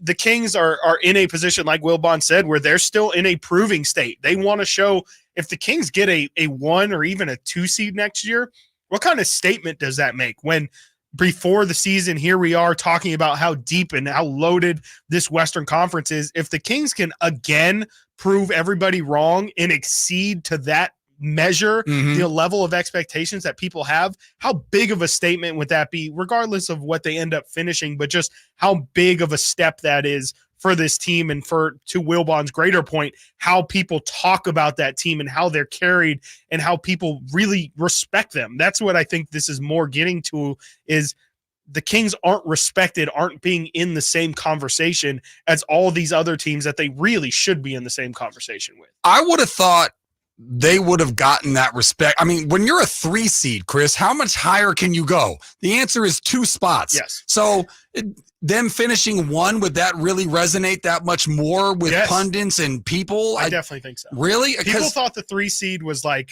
oh, that was cute. Like, it was so close. Yeah. It's 2 away from the 1. I mean, people still pick the Warriors over the Kings almost unanimously in that series before. Well, okay, but at least in that you can point to the Warriors have the championship pedigree. Yeah, but still, it should even be we're talking about this season. Yeah. No one was saying, you know what? No one's talking about the Kings and how they won more games than the Warriors. Yeah. You know, I think if you were to just objectively look at those 2 teams performing in that 7-game series, obviously the Warriors got the results, but I think most people would say the Kings kind of lost that series for the most part. They had the better advantage. They had the better talent, and they just didn't pull through. So I still think people, for the most part, just don't take the Kings seriously. I think they think they use the playoffs as justification for, oh, yeah, that's why I didn't, Domantas Sabonis, it was a cute regular season thing, but yeah, we just saw that in the playoffs, it's nothing to worry about. Kevin Huerter, oh, that was fun, but during the playoffs, he sucked. So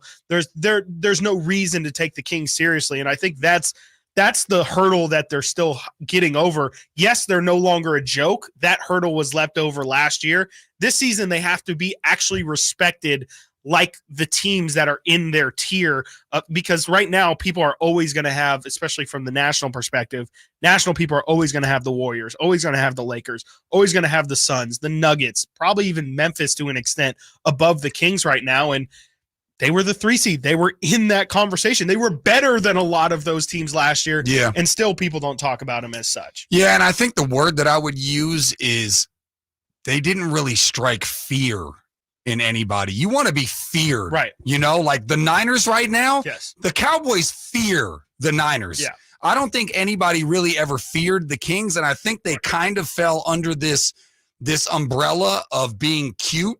Like everybody said, that's my second favorite team. Right. And people talked about light the beam. That was like a cute thing to point to. They hadn't been to the playoffs in forever. Right. And but nobody was really fearful of the Kings. I think that's the step that they need to take. They need to be feared by the rest of the team, by pundits, by fans, whatever. And I think that's the leap that they're going to be looking to take. And I'm okay with the progression. Like, I think if they had gotten to the second round, I mean, yes, they were the higher seed, but they were going to get, and they took them as far as you can take them. They took them to 7 games. They had it on their own home court. Yep. But I'm okay with going, okay, that was last year. Now we got a taste of the playoffs, because everybody knows the difference between regular season and playoff basketball. Yes. Like people joke about it, it's like a different sport, Like I've told you, a lot of my friends rank playoff basketball 1, the NBA offseason number 2, and NBA regular season number 3. But it's because there's that much of a jump between regular season basketball and postseason basketball. So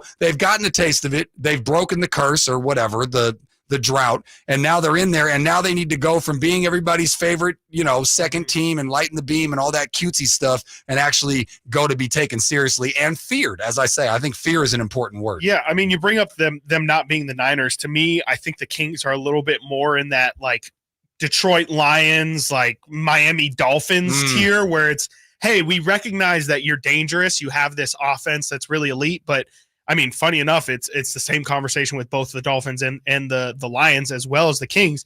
Their defense is going to be what makes them feared. That's what makes the Niners so feared, is that you pair this ridiculous offense with this ridiculous defense as well. And to me, if the Kings want to, as you say, like enter that I'm afraid of them, they have to still be elite on offense, which they were last year, but we'll see how that translates to this year. But they also, and it's been the conversation for months now, but they have to pick up the defensive intensity if they want to be feared by a lot of teams in the NBA. Which is why, and I believe our caller guy, his name was JR, yes. But he was talking about how Herter didn't look too happy with that switch. He did not. But I think a big reason of that is that Mike Brown is going to continue. He started with Sasha. You remember that. He was saying he didn't get in there until the second half because he hasn't looked great on defense in practice, and even in the game, he said, he was great offensively, but he needs to, at best, okay. He needs to sit down and play defense. And also, I think he sent a message there to Herter that Duarte is obviously a guy that we've talked about that will improve their defense. And so I don't think any of this is a coincidence. I think he's going to be sending messages. I don't think he's worried about the offense. He's going to be sending messages defensively throughout the year. Yeah, for sure. All right. Well, coming up next, a move that the 49ers should make. There was an article saying of all 32 teams, a move that they should make, not necessarily the position that you would think. We will discuss that and much more about the red and gold coming up next. You're listening to Chris Watkins, Zachariah, Sactown Sports, 1140. Check out the Golf to Go Hour with Frank LaRosa every week on Sactown Sports. Get the latest on equipment, area courses, people who play the great game, and plenty of good conversations about golf. It's the Golf to Go Hour every week with Frank LaRosa on Sactown Sports. Golf to Go is brought to you by the Hagen Oaks Golf Super Shop, America's most awarded golf facility. Naturewood Home Furnishings, where it's all about choices and always about quality. The game of football is about pain. Ever since I was 5 years old, it's been all about football. It's been about running, jumping, blocking, tackling. I stopped playing at 31. You're listening to Michael Robinson, retired pro fullback. I thought that foot pain was going to be with me for the rest of my life. I'm so glad I met Good Feet. I'm so glad that those arch supports are in my shoes. I had terrible foot issues that prevented me from really having a normal life with my kids. With the Good Feet arch supports, man, I'm always ready. My kids actually got to enjoy me in the yard more, racing each other, backpedaling, teaching them some things, being a dad. If I had known about the Good Feet arch support earlier, I would have more than one championship. I would have 2 championship rings. See what we can do for you with a free personalized arch support fitting at the Good Feet store. Good Feet in Sacramento, Roseville, Stockton, Modesto, and Vacaville.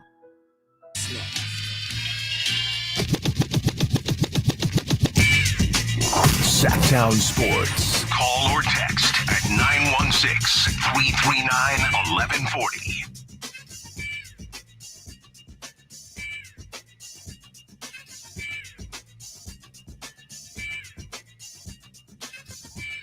Welcome back, Sacramento. Alongside Chris Watkins, I am Zachariah. Coming up, bottom of the hour, we will put a bow on week 6.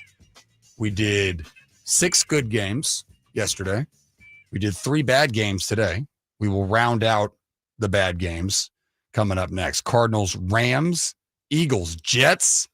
A lot to be said there. Did not see. I had that under the bat. Again, this was all on paper. Right. So this was going in. This wasn't actually how the games played out. That ended up being really exciting. And then also Giants-Bills, which was supposed to be a blowout, ended up being down to the wire. A really good game. So we will round out week 6 with the rest of the on paper bad games. some of which ended up being good ones. We'll do that bottom of the hour. But right now, the 49ers probably, maybe will make a move at the deadline, or at least in signing. Who knows? As we talked about, they have the most cap room in the league, and they have the lowest cap spent amount in the league, which doesn't make any sense because they're arguably the best team in the league. We've already seen them add Randy Gregory, but that didn't even really affect their payroll, Chris, because the Broncos took on most of that. Yeah, they said, we got you guys. Don't worry. Pretty much. But an article came out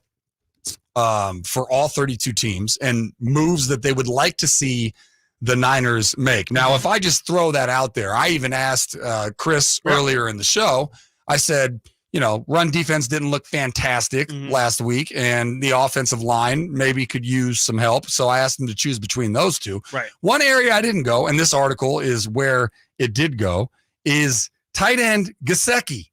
Really? Yes. Former Dolphins tight end, now Patriots tight end Mike Gesicki. Tight end, not really the position that you would think, having Kittle not really in the fold, but the argument for it is, quote, the 49ers have the best roster in the NFL, and we're not really sure if they'll make any moves outside of adding outside linebacker Randy Gregory. However, Gesicki screams, quote, Kyle Shanahan offensive weapon, end quote, and we'd be endlessly fascinated if San Francisco would ship out a draft pick to add Gesicki to Brock Purdy's arsenal of talent. My brain just broke. Gesicki can play all over the field, and he'd be excellent insurance for George Kittle just in case. This is the type of team that makes fun luxury trades in the fall, CMC, and Gesicki would absolutely qualify for that. Shanahan should give Bill Belichick a call and see if he'd make the deal. What do you think about that? I think my brain is broken. I can't. Too many things.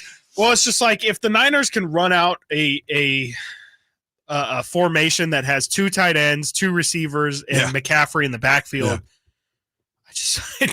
I don't know what you do at that point. It's truly picking your poison. And I could see how maybe the Niners might look at tight end as a possible position. I believe they drafted 2 tight ends in this past draft, so it's clearly a spot where they feel like they need some improvement. And Cameron Latu has not, I haven't seen him in the regular season. He was injured. Okay, good. That saved him on the roster spot. Me and Emil talked about it on Return of the Empire, which is actually tonight? 6 to 7. Yeah. Are you going to be there, Nick? I'm going to be there tonight, 6 to 7. Hey! But yeah, Love to hear it. Latu got hurt, and a lot of people think that saved his spot on the roster because he did not look very good in the preseason. No, he had a lot of drops, like a concerning amount of drops in games, and we were also hearing about how many drops he was having in practice as well. So it's a spot where John Lynch has clearly sent some assets at. He took 2 tight ends in the draft, and it just be one of those moves where you would have to recalibrate how you could possibly think how explosive you think this offense could get, because Mike Gesicki, he's had a quiet year in New England, but he's more than capable of being an explosive receiving tight end. And you could argue maybe George Kittle has lost half a step. I think it would be, I think it might be good for the Niners to try and acquire maybe a little bit more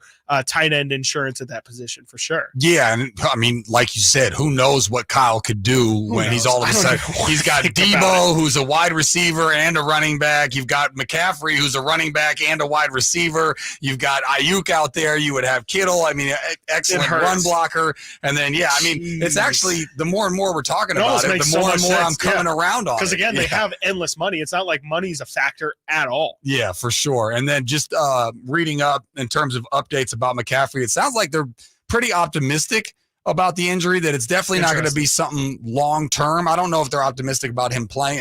And we were joking about Flak Jacket. Yeah. We weren't joking, but we brought up Flak Jacket, and that is mentioned in the press release from Kyle Shanahan. And it sounds like Debo, I think it's going to be one of those scenarios, and Trent Williams, really, with all 3 of them. I could see it being a scenario where all 3 could play if this was a playoff game, but you might see them be held out. And again, they do have an extra day because it's Monday Night Football against the Vikings. But however, with that being a Monday night game, that also means for the following week against the Bengals, they have a day less, if I'm not mistaken. That math works out. That's true. You might want to just sit them and then let them sit for, what would that be, 13 days or whatever it would be. That might be the route that I would go, especially with Trent Williams. Like, I don't know, Biederman was talking about how he was injured in that Rams game, and not the Rams game in the regular season, but was hurt in that Rams game, and said pretty much that he thinks that they might have been better with just a healthy body in there instead of him. So, you might want to explore doing that. I also think, though we talk about how many weapons the Niners have, I think it's a lot harder to replace or to live without Debo and McCaffrey. I think it's easy when it's one of those guys out because, like you say, Debo can play running back, McCaffrey can play receiver as well. So if you have both of them out, you don't really have you can't throw Ray McLeod and say, do the Debo or do the McCaffrey thing. So in that sense, you might want to have one of those guys out there if one of them really does seem truly healthy. But for the most part, I mean, if you want to take a wide view of the season, to me, it feels like the safest move is just to if there's any question, I think you should rest them all because, and this is not just because I'm rooting for the Vikings to have the best shot possible at winning, but I just think that it's not worth the risk because even if they do lose to the Vikings, I don't think anyone's going to, again, change, much like the conversation we were having about when they play the Cowboys. I don't think anyone's going to change their opinion based off of what ends up happening this week if it is a negative for the Niners. The trade deadline's coming up for the Niners too, so you want to get especially at running back for Jordan Mason and Elijah Mitchell. Right. I think Elijah Mitchell specifically needs to play to boost his value if they are going to deal him, which I think he could be in a lot of trade talks. Yeah, but I would say if you got CMC and he's a guy that you might be worried about getting banged up here and there, you need to have insurance at the running back position. So that wouldn't be a guy that I was necessarily be looking to move. Now, as our resident Minnesota Vikings insider, in terms of the matchup, leaning more towards playing one of those three guys or not, where do you think if the Vikings could win the game, they would be able to attack them? Like, do you think it's important for them to have offensive pieces on that? Do you see it being a shootout, or how do you see it going down? Because the Vikings won an ugly one. They did won a very, very ugly That game. was not Kirk Cousins lighting it up. It was not Kirk Cousins highlight reel for sure. It was a low light reel, if anything. But yeah, I mean, if I said it earlier, but if the Vikings are going to win this game, it's going to be because of their offense, and that's why I think it's not really as important for the Niners to play their offensive guys, because to me, this game's going to come down more to can the 49ers defense stop the Vikings offense, which is hampered without Justin Jefferson. They really struggled to be nearly as explosive as what they've been in the past. What's up with Madison? He's a backup running back. I mean, he just doesn't really have much explosiveness to him. He's one of those, he's more like Ezekiel Elliott the last couple years where it's, he can just always get you 3 to 4 yards, but he's never going to get you 12 to 15 yard explosive plays.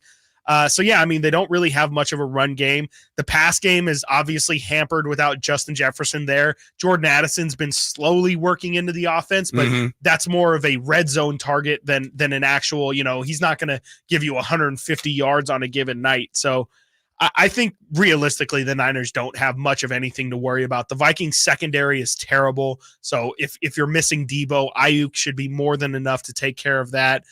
Their run defense they're good tackling, but they're really they're just bad at allowing yards. Once they get to the ball carrier, they can bring them down. But for the most part, the run, they get no pressure on the defensive line. So I wouldn't worry about the Niners O-line struggles. That's why I wouldn't really worry about Trent Williams. Because even though Danielle Hunter has been great this season, he's near the top of the NFL in sacks. The Vikings blitz more than any team in the NFL. They have, I believe, the second lowest pressure rate in the NFL. So even though they're sending more people than anyone else, that's not a good combo, Chris. So, I'm not an NFL coach, but when you blitz the majority of the time, but you're low on sacks, that's not good. I'm not even talking sacks. I'm not talking quarterback hits. I'm talking pressures. Like in the general vicinity, they're just running into the offensive lineman and not moving. So it's really not much to worry about with the Vikings on the defensive end. I think the Niners offense should be another 30-point performance for them if I had to guess. Yeah, and I think that they're going to err on the side of caution. I don't think that they need to be told. My guess is I wouldn't be surprised if we didn't see any of the three. I mean, of course, it depends on their actual health, but if they're even close to lower than 100%, then they'll probably sit them out. Also, I almost guarantee these numbers will come out probably on Friday or maybe just on Monday. We'll hear a lot about it, but Kirk Cousins has, I don't know how to put it, less than spectacular numbers on primetime football. Oh, I've seen it before. It's ugly. It's not great. It's really bad. He's decent on Thursdays, but Sunday and Monday night football really bad.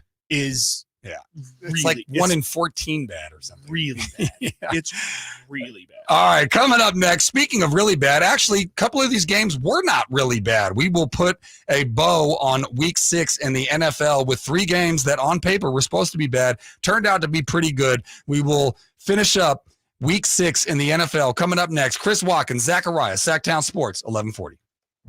Can Mike Brown build on last season's Coach of the Year award? Can the Kings exceed 48 wins? We will be better prepared to make the run that we expect to run come next playoff. Tune into every Kings game this season on Sactown Sports and Sactownsports.com. Sacramento weather is brought to you by Folsom Lake Kia. I'm Tamara Berg in the KCRA 3 Weather Center. We have a nice day ahead with bright sunshine, light northwesterly winds, and temperatures a little warmer today. Plan for highs in the mid-80s and overnight lows in the upper 50s. Get the latest forecast on the KCRA 3 News and the KCRA 3 app. Shop Folsom Lake Kia for all your favorite models at low prices and payments, plus low finance rates and 0 down deals with approved credit. Go see my friends at Folsom Lake Kia right here in Sacramento for over 20 years. Imagine it's the last ride, but your symptoms of irritable bowel syndrome with constipation, or IBS-C, are taking you for a ride. What should you do? Keep managing your constipation with belly pain the same old way? Or try getting ahead of your symptoms by talking to your doctor about treating it with Linzess, linaclotide. Linzess is a prescription medicine that treats IBS-C in adults. It's not a laxative. It's a once-daily pill that helps you get ahead of your symptoms. It's proven to help you have more frequent and complete bowel movements and helps relieve overall abdominal symptoms, belly pain, discomfort, and bloating. These symptoms were studied in combination, not individually. Do not give Linzess to children less than 2. It may harm them. Do not take Linzess if you have a bowel blockage. Get immediate help if you develop unusual or severe stomach pain, especially with bloody or black stools. The most common side effect is diarrhea, sometimes severe. If it's severe, stop taking Linzess and call your doctor right away. Other side effects include gas, stomach area pain, and swelling. Imagine, what could relief from IBS-C mean for you? Talk to your doctor and say yes to Linzess. Learn more at linzess.com or call 1-800-LINZESS. Quick Quack Car Wash is a proud partner of the Sacramento Kings and can't wait for the upcoming season. To celebrate, Quick Quack is giving one lucky duck a pair of lower-level tickets to the Kings home opener versus Golden State on October 27th. Enter for your chance to win this epic opening night showdown by going to Sactownsports.com. Be there for the Kings versus Golden State, courtesy of Quick Quack, where you can wash your car all you want with an unlimited membership. It's no secret to golf enthusiasts that Timber Creek and Sierra Pines in Roseville are one of the region's most unique and scenic places to enjoy a great game of golf.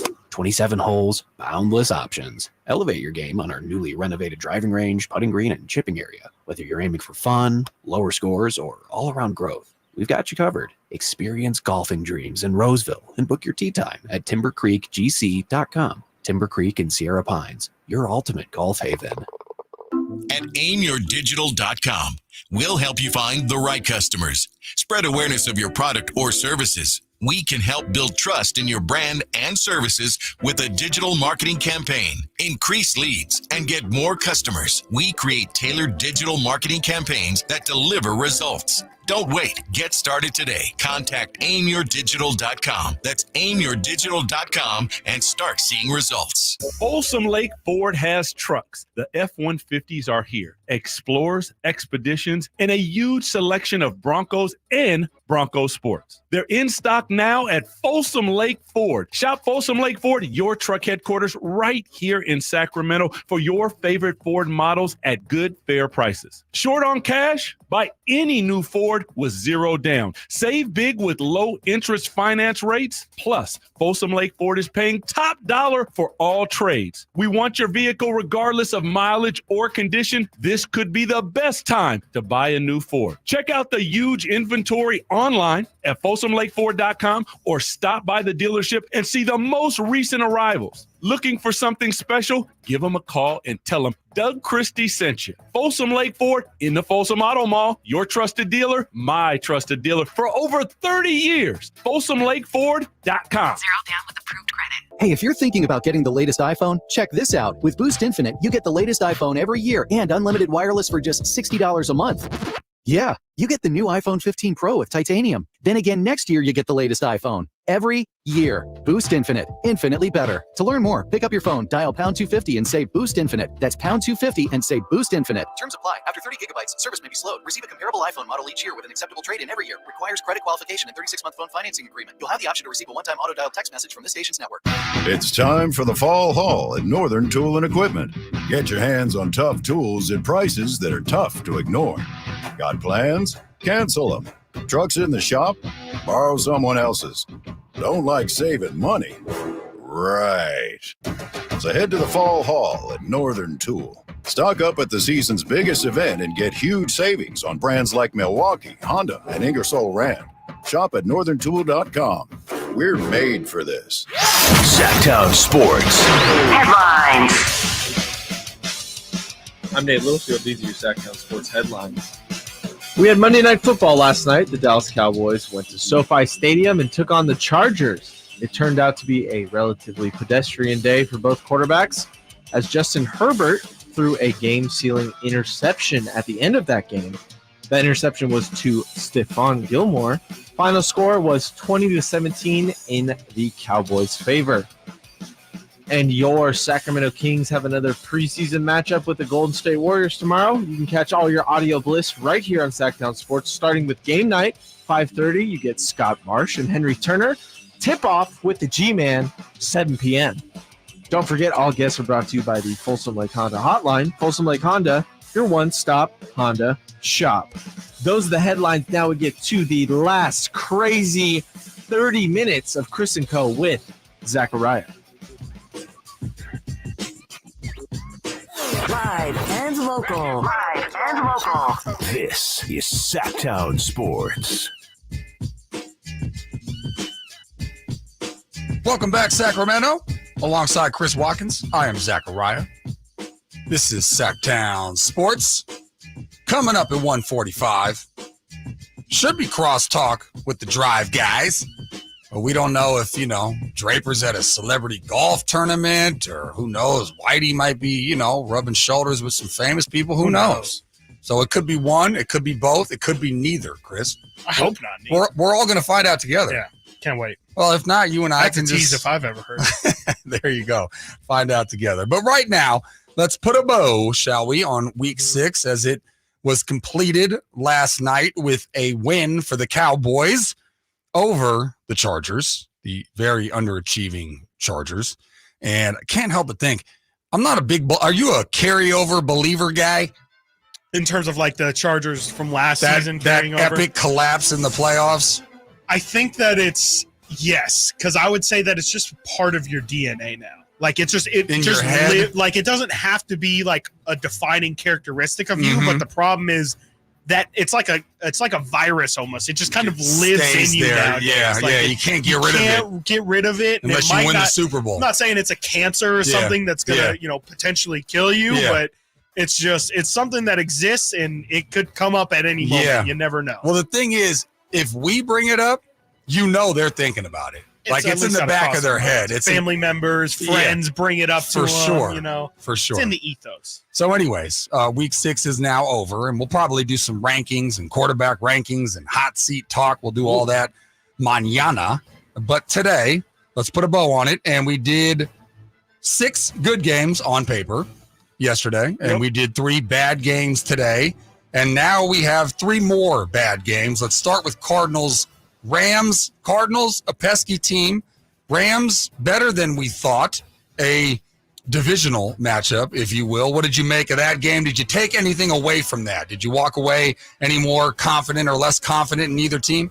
It's interesting. I'm trying to figure out how good, I guess, the Rams are, or maybe how okay the Rams are. Like, are they gonna be frisky? How okay are they? How are they sneaking into your frisky competition? Like, not yet. Not yet. Not quite. No, they're not in the frisky group. It's just interesting. Like, it wasn't a very exciting game. Josh Dobbs continues to look decent. Like he's maybe 30th best quarterback in the NFL, 28th maybe, which is a big development for him, I feel. I mean, didn't really learn much from the game. Rams took care of business for the most part, and nothing really exciting about a Cardinals game in general. Yeah, to be in, if I may go third person on you, Chris, to Please. be in Zachariah's pesky group, you have to be above 500. Okay, that's fair. And they're not. The Seahawks still are.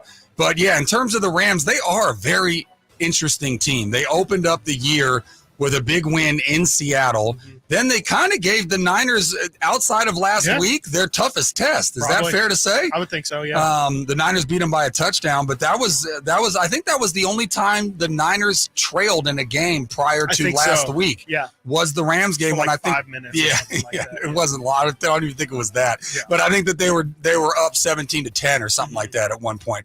And then a close game against the Bengals. And then they beat the Colts, lost a close one sort of to the Eagles, and then, handled that Cardinals game pretty easily. It was on my ugly list, and it should have remained there, as it shall, moving forward. But as we go to the next ugly game, second to last ugly game, Eagles-Jets. This one surprised the people, I would say. The Eagles, I think Whitey was messing with Draper because at one point, the Eagles were the only undefeated team, and it didn't last long as they dropped that game. Did you an ugly interception from Hurts late to basically seal the fate? Because look, if anything, if you're an Eagles fan, you want the ball in Zach Wilson's hand, because he will not give it back to you. Exactly. Yeah. So, but he gave it to him essentially. So, did you make anything of that game? That game was in New Jersey. Yeah, I mean, maybe now I'm a lot more willing to hear those people who have been kind of, shooing the Eagles away a little bit as a true Who's been elite doing that? contender. No, I mean, I should start to shoot them because people. I mean, I've been very high on the Eagles all season long, saying that they're still in up there with the Niners. And I'm not going to wholesale change my mind, but I think it is concerning that the Eagles still haven't really dominated this season at all. All their games have been close, and then to lose to this Jets team, like you said, I mean, we know the Jets do have a really, really good defense, but for them to there's no reason why Zach Wilson should be taking down the Eagles when they're undefeated. And they were on the road, but they play in New York often. It shouldn't have been an issue. Robert Saleh's starting to kill. I know Niners fans love him. He was a great defensive coordinator here, and I think he's a decent, pretty good coach. But these quotes about Aaron Rodgers are starting to weigh on me. His superpower is his presence, him just being in this building, being around his teammates, being in the locker room, his positive attitude, thoughts of manifestation and all that stuff. I think it's powerful. Come on, man. He's not helping. I mean, look, he might be helping. And look, he had the headset on like he was the offensive coordinator. He was giving suggestions for plays. Yeah. I'm not saying that he's not helpful and that he's not had many years in the league and that he can't help Zach Wilson, all that. But come on, with this osmosis thing, where he's helping them. No, win, that's how good Aaron Rodgers is. Is that he can actually transfer some of his ability to Zach Wilson. Okay, some. All right. Well, then he should be hired by everybody across the globe. Would you rather have Zach Wilson as your quarterback or Aaron Rodgers on a healing Achilles? Because I'm starting to think I would rather have Aaron. Well, he's getting better every week. Well, did you hear the craziness that he's going to put his foot in ocean of mating dolphins because the sounds of dolphins mating is supposed to heal you quicker? Yeah, I think Whitey told me that. I didn't believe it when he said it. He's also the guy that went into the dark for 4 minutes. Yes, 4 minutes and tried to say he was going to stay there for a week. And when he came out, whatever the being is told him that he should go to the Jets.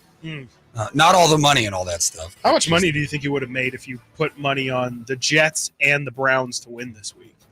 Probably a lot. I think they money. were both 2 touchdown underdogs. Yeah. Probably would have gotten you a nice. Yeah, because I had those 2 games as bad games, and they ended up being good games. Crazy. Quickly here, the Giants and Bills. And this one, you almost, if you would have had a 3-team parlay of just all underdogs, and then that game ends how it ends, though, I mean, I would have been furious. PI or no PI on Darren Waller in the end zone. Oh, that was PI or holding. It was a penalty. That's we touched on this yesterday. They almost benefited because they had called it the play before, and they weren't going to do back to it. So lesson out there to all defensive coordinators, tell your defenders. Do it the first time. Yeah, no, do it twice. Do it again. Yeah, do it again because the second time they won't call it. Right.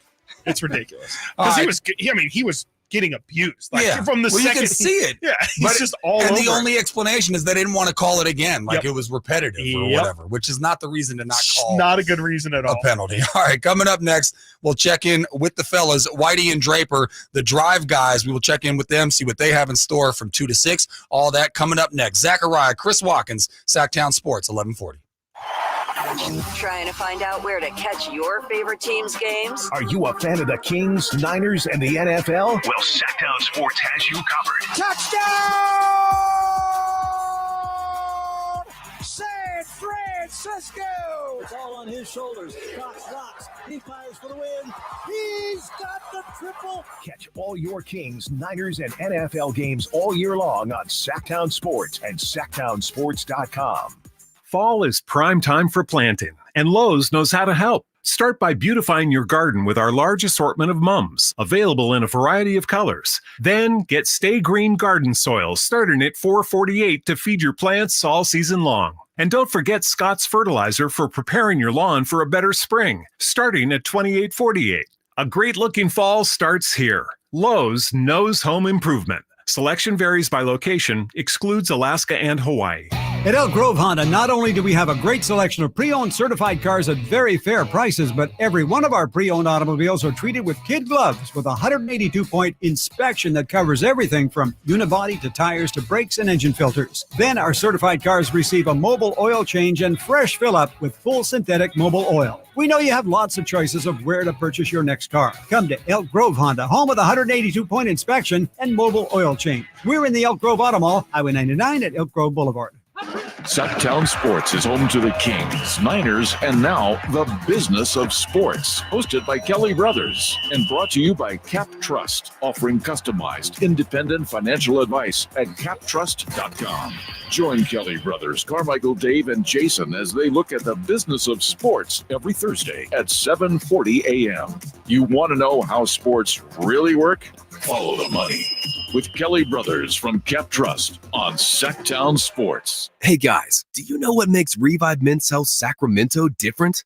You. Every Revive treatment and medication is personalized just for you. Revive has the experts that guys go to when their current treatment isn't working. They have a complicated medical condition, or they're just not happy with their daily performance. Since 2011, they've helped thousands of local men suffering with the symptoms of low T and ED. Their goal is simple, to get to the bottom of your issues and fix them. Your best performance requires more than generic ED medications or a low-dose testosterone booster at a low-ball price like you find online.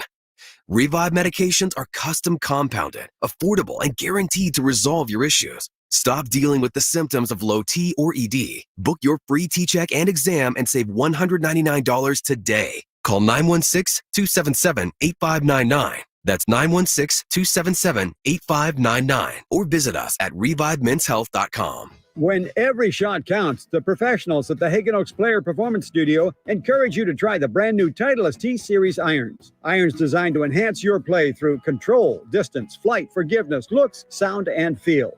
With 4 T-Series models, the fitting team at Hagen Oaks will find the perfect Titleist T-Series iron for you. Call 916-808-2531 to find your fit today. Hagen Oaks Golf Super Shop, Fulton Avenue at the Cap City Freeway, or online at hagenoaks.com. Want the best movie experience in town? Join Sactown Sports' IMAX Pass by visiting SactownSports.com and sign up today. You can win tickets to see this week's film at the Esquire IMAX Theater.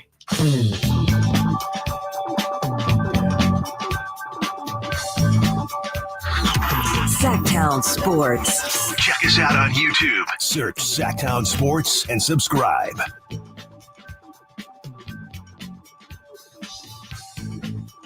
Welcome back, Sacramento, alongside Chris Watkins. I am Zachariah. This is Sactown Sports 1140. Coming up 2 to 6. It is the dynamic duo that they call the Drive Guys. I'm a Drive guy. Heard you say that a few times today. Draper and White. I just like saying guy. I know. Right. I know. This rolls off your tongue, right? Drive guy. Yeah. Well, we talked about it on air. Did we figure out where we got that from? Because you said that you say it like that too. That's a Chip Kelly thing. So I'm a football guy. Yeah. No. Oh, is it that? That's where it came from. Really? Oh, because we thought it was maybe Frank Caliendo impersonating John Gruden. No, well, maybe. But I remember when the 49ers introduced Chip Kelly, he said, I'm a football guy. Football guy. Yeah. Anyways, I started off the show just completely enraged, gentlemen, as Hollinger. I'm just going to call him Hollinger. His first name does not deserve to be said. Has the Kings at 11. Now, Drapes, I think that they're going to remain at 3. Okay. Wilbon, as I'm sure you guys are going to get into, think that they could get as high as 1. Right. He's all in on it. You could talk me into 4. You could talk me into 5. You could even talk me into 6. That's where I draw the line. They will not be in the play-in game. But now you're going to go 7, 8, 9, 10, 11. They're not even going to make the play-in game, Draper? I can make the argument that they'll have a top 10 record league-wide, not just in your Western Conference. We're just talking West. Right, exactly. And then when you look at having Dallas, 8 or 9, I think it is, or something like that. I mean, what has Dallas shown you? What has Luka Doncic accomplished? What has Kyrie accomplished without LeBron James? And to me, Hollinger is like a 4-letter word, right? I mean, anytime that guy opens his mouth or writes about the Sacramento Kings, it's going to be garbage. Oh, is he a habitual line stepper? Oh, my gosh. He I hates thought this was the first Sabonis. time. No. Okay. He's one of those analytics guys that, the Kings, for some reason, those kind of guys just don't like. Hollinger, Kevin O'Connor, Pelton from ESPN, like their numbers don't, suit what the Kings do. Gotcha. I mean, when you look at Domantas Sabonis, the fact that, he's not a great 3-point shooter drives them crazy, and in today's day and age, I'm watching ESPN today and they're talking about, Phoenix, and they're saying, well, Phoenix is going to have to shoot more threes if they want to be in contention. So these guys are in love with the 3-pointer. Mm-hmm. They're in love with the analytics. And that's something, the Kings don't do in terms of Domantas Sabonis. Like, for some reason, they have something against him. Hollinger was Hollinger the one who said in the offseason after Sabonis signed his contract that it was like egregious and that they were essentially outbidding themselves, right? That was Hollinger? Yeah. Right. Oh, Would you like to know what Hollinger said about the Kings before last season? Please. Yes, I have it here. Does anybody? I'm sure he nailed it, right? You got some receipts. Huh? Can you check the standings from last year, and I'll run these down, and we'll see how many he gets right. Gotcha. Yeah, let me know when you got that. So this is Hollinger's picks for last season in the Western Conference, and at the very top, he had. I don't think this is the way it went down. Number 1, LA Clippers, 54-28. No, that's wrong. Clippers didn't finish first. Number 2, Golden State Warriors, 53-29. They were the 2. Oh no! Okay, no. That was 6 seed. Sorry. Number 3, Memphis. Oh, he got that one close. Number 4, a tie, Denver and Phoenix. With 50 and 32 each. Yeah. Number 6, New Orleans, 48-34. Okay. Number 7, they finished 10. Minnesota. Number 8, Dallas. Where's Sacramento at? I'm still waiting on the Number Kings. 9, Lakers, 40-42. Wow. This is with Russell Westbrook as well, where he projected that one. Yeah. Number 10, Sacramento Kings, 37-45. Wow. That was Hollinger. So he has the Kings worse this year than he did going into last year. Oh my God! Talk about not learning anything. Oh my God, that's insane. That's what you call doubling down right there. That's insane. But, yeah, it just doesn't make sense. And it must just be the fact that they don't like the fact that Domantas Sabonis can't shoot the 3. You know what it is? Let's call it. Sorry to cut you off. No, you're Chris. good. They don't watch the games. Hollinger is not watching the Kings night in and night out. Think about it. The Kings were only on national TV, 2 times last night? Maybe NBA TV. And so Hollinger is not watching League Pass Sacramento Kings. Right. Because I think he's a East Coast guy, right? East Coast guy. That's like so 1 10 o'clock. 1 a.m. Yeah, he's not staying up to watch it. And, it's one of those things, what do they say on the internet? Tell me you don't watch without telling me you're not watching. Yeah. Well, that's what John Hollinger is doing. And a bunch of these guys are not watching the Sacramento Kings. I think some of the analytics people, I don't know about him, but I think some feel like I don't need to watch. If I see the numbers, I know what happened. Right. They can look at a box score or something like that. They really there has been obviously the analytics movement in basketball is massive and there's tons of positives from it, especially on the offensive end. But it just feels like when it comes to these projections and then these trade outcomes and all these things, they lean so heavy on the numbers of everything instead of just basketball is just such a human element. Like there's so many human things that you can't factor for with numbers. It feels like they haven't figured that out with those really intense numbers, guys. Sort of what we've talked about with the the San Francisco You're Giants. not going to go Raptor on us, are you? You're going to drop Raptor on us, are you? I have one thing that I like. I'm not even an analytic guy, and I throw Raptor out there, and he's going to throw it in my face. No, I was going to go baseball. Never heard it before. I was going to go baseball. Giants fans are really mad at Farhan and their organization because they're all analytics, and Kapler treated his players like they were just numbers instead of having a field guy like Bochy is, and Bochy is yet to lose in the playoffs. Right. Yeah. He's also got a lot better players than the Giants. That's true. Are we sure? No. Players that you can name. A lot better players. Yeah, but no, I mean, to me, it's just I think last year, and this is where I think the Kings are going to have to make a big jump, is I use the word feared. They're going to need, I think last year they were fun.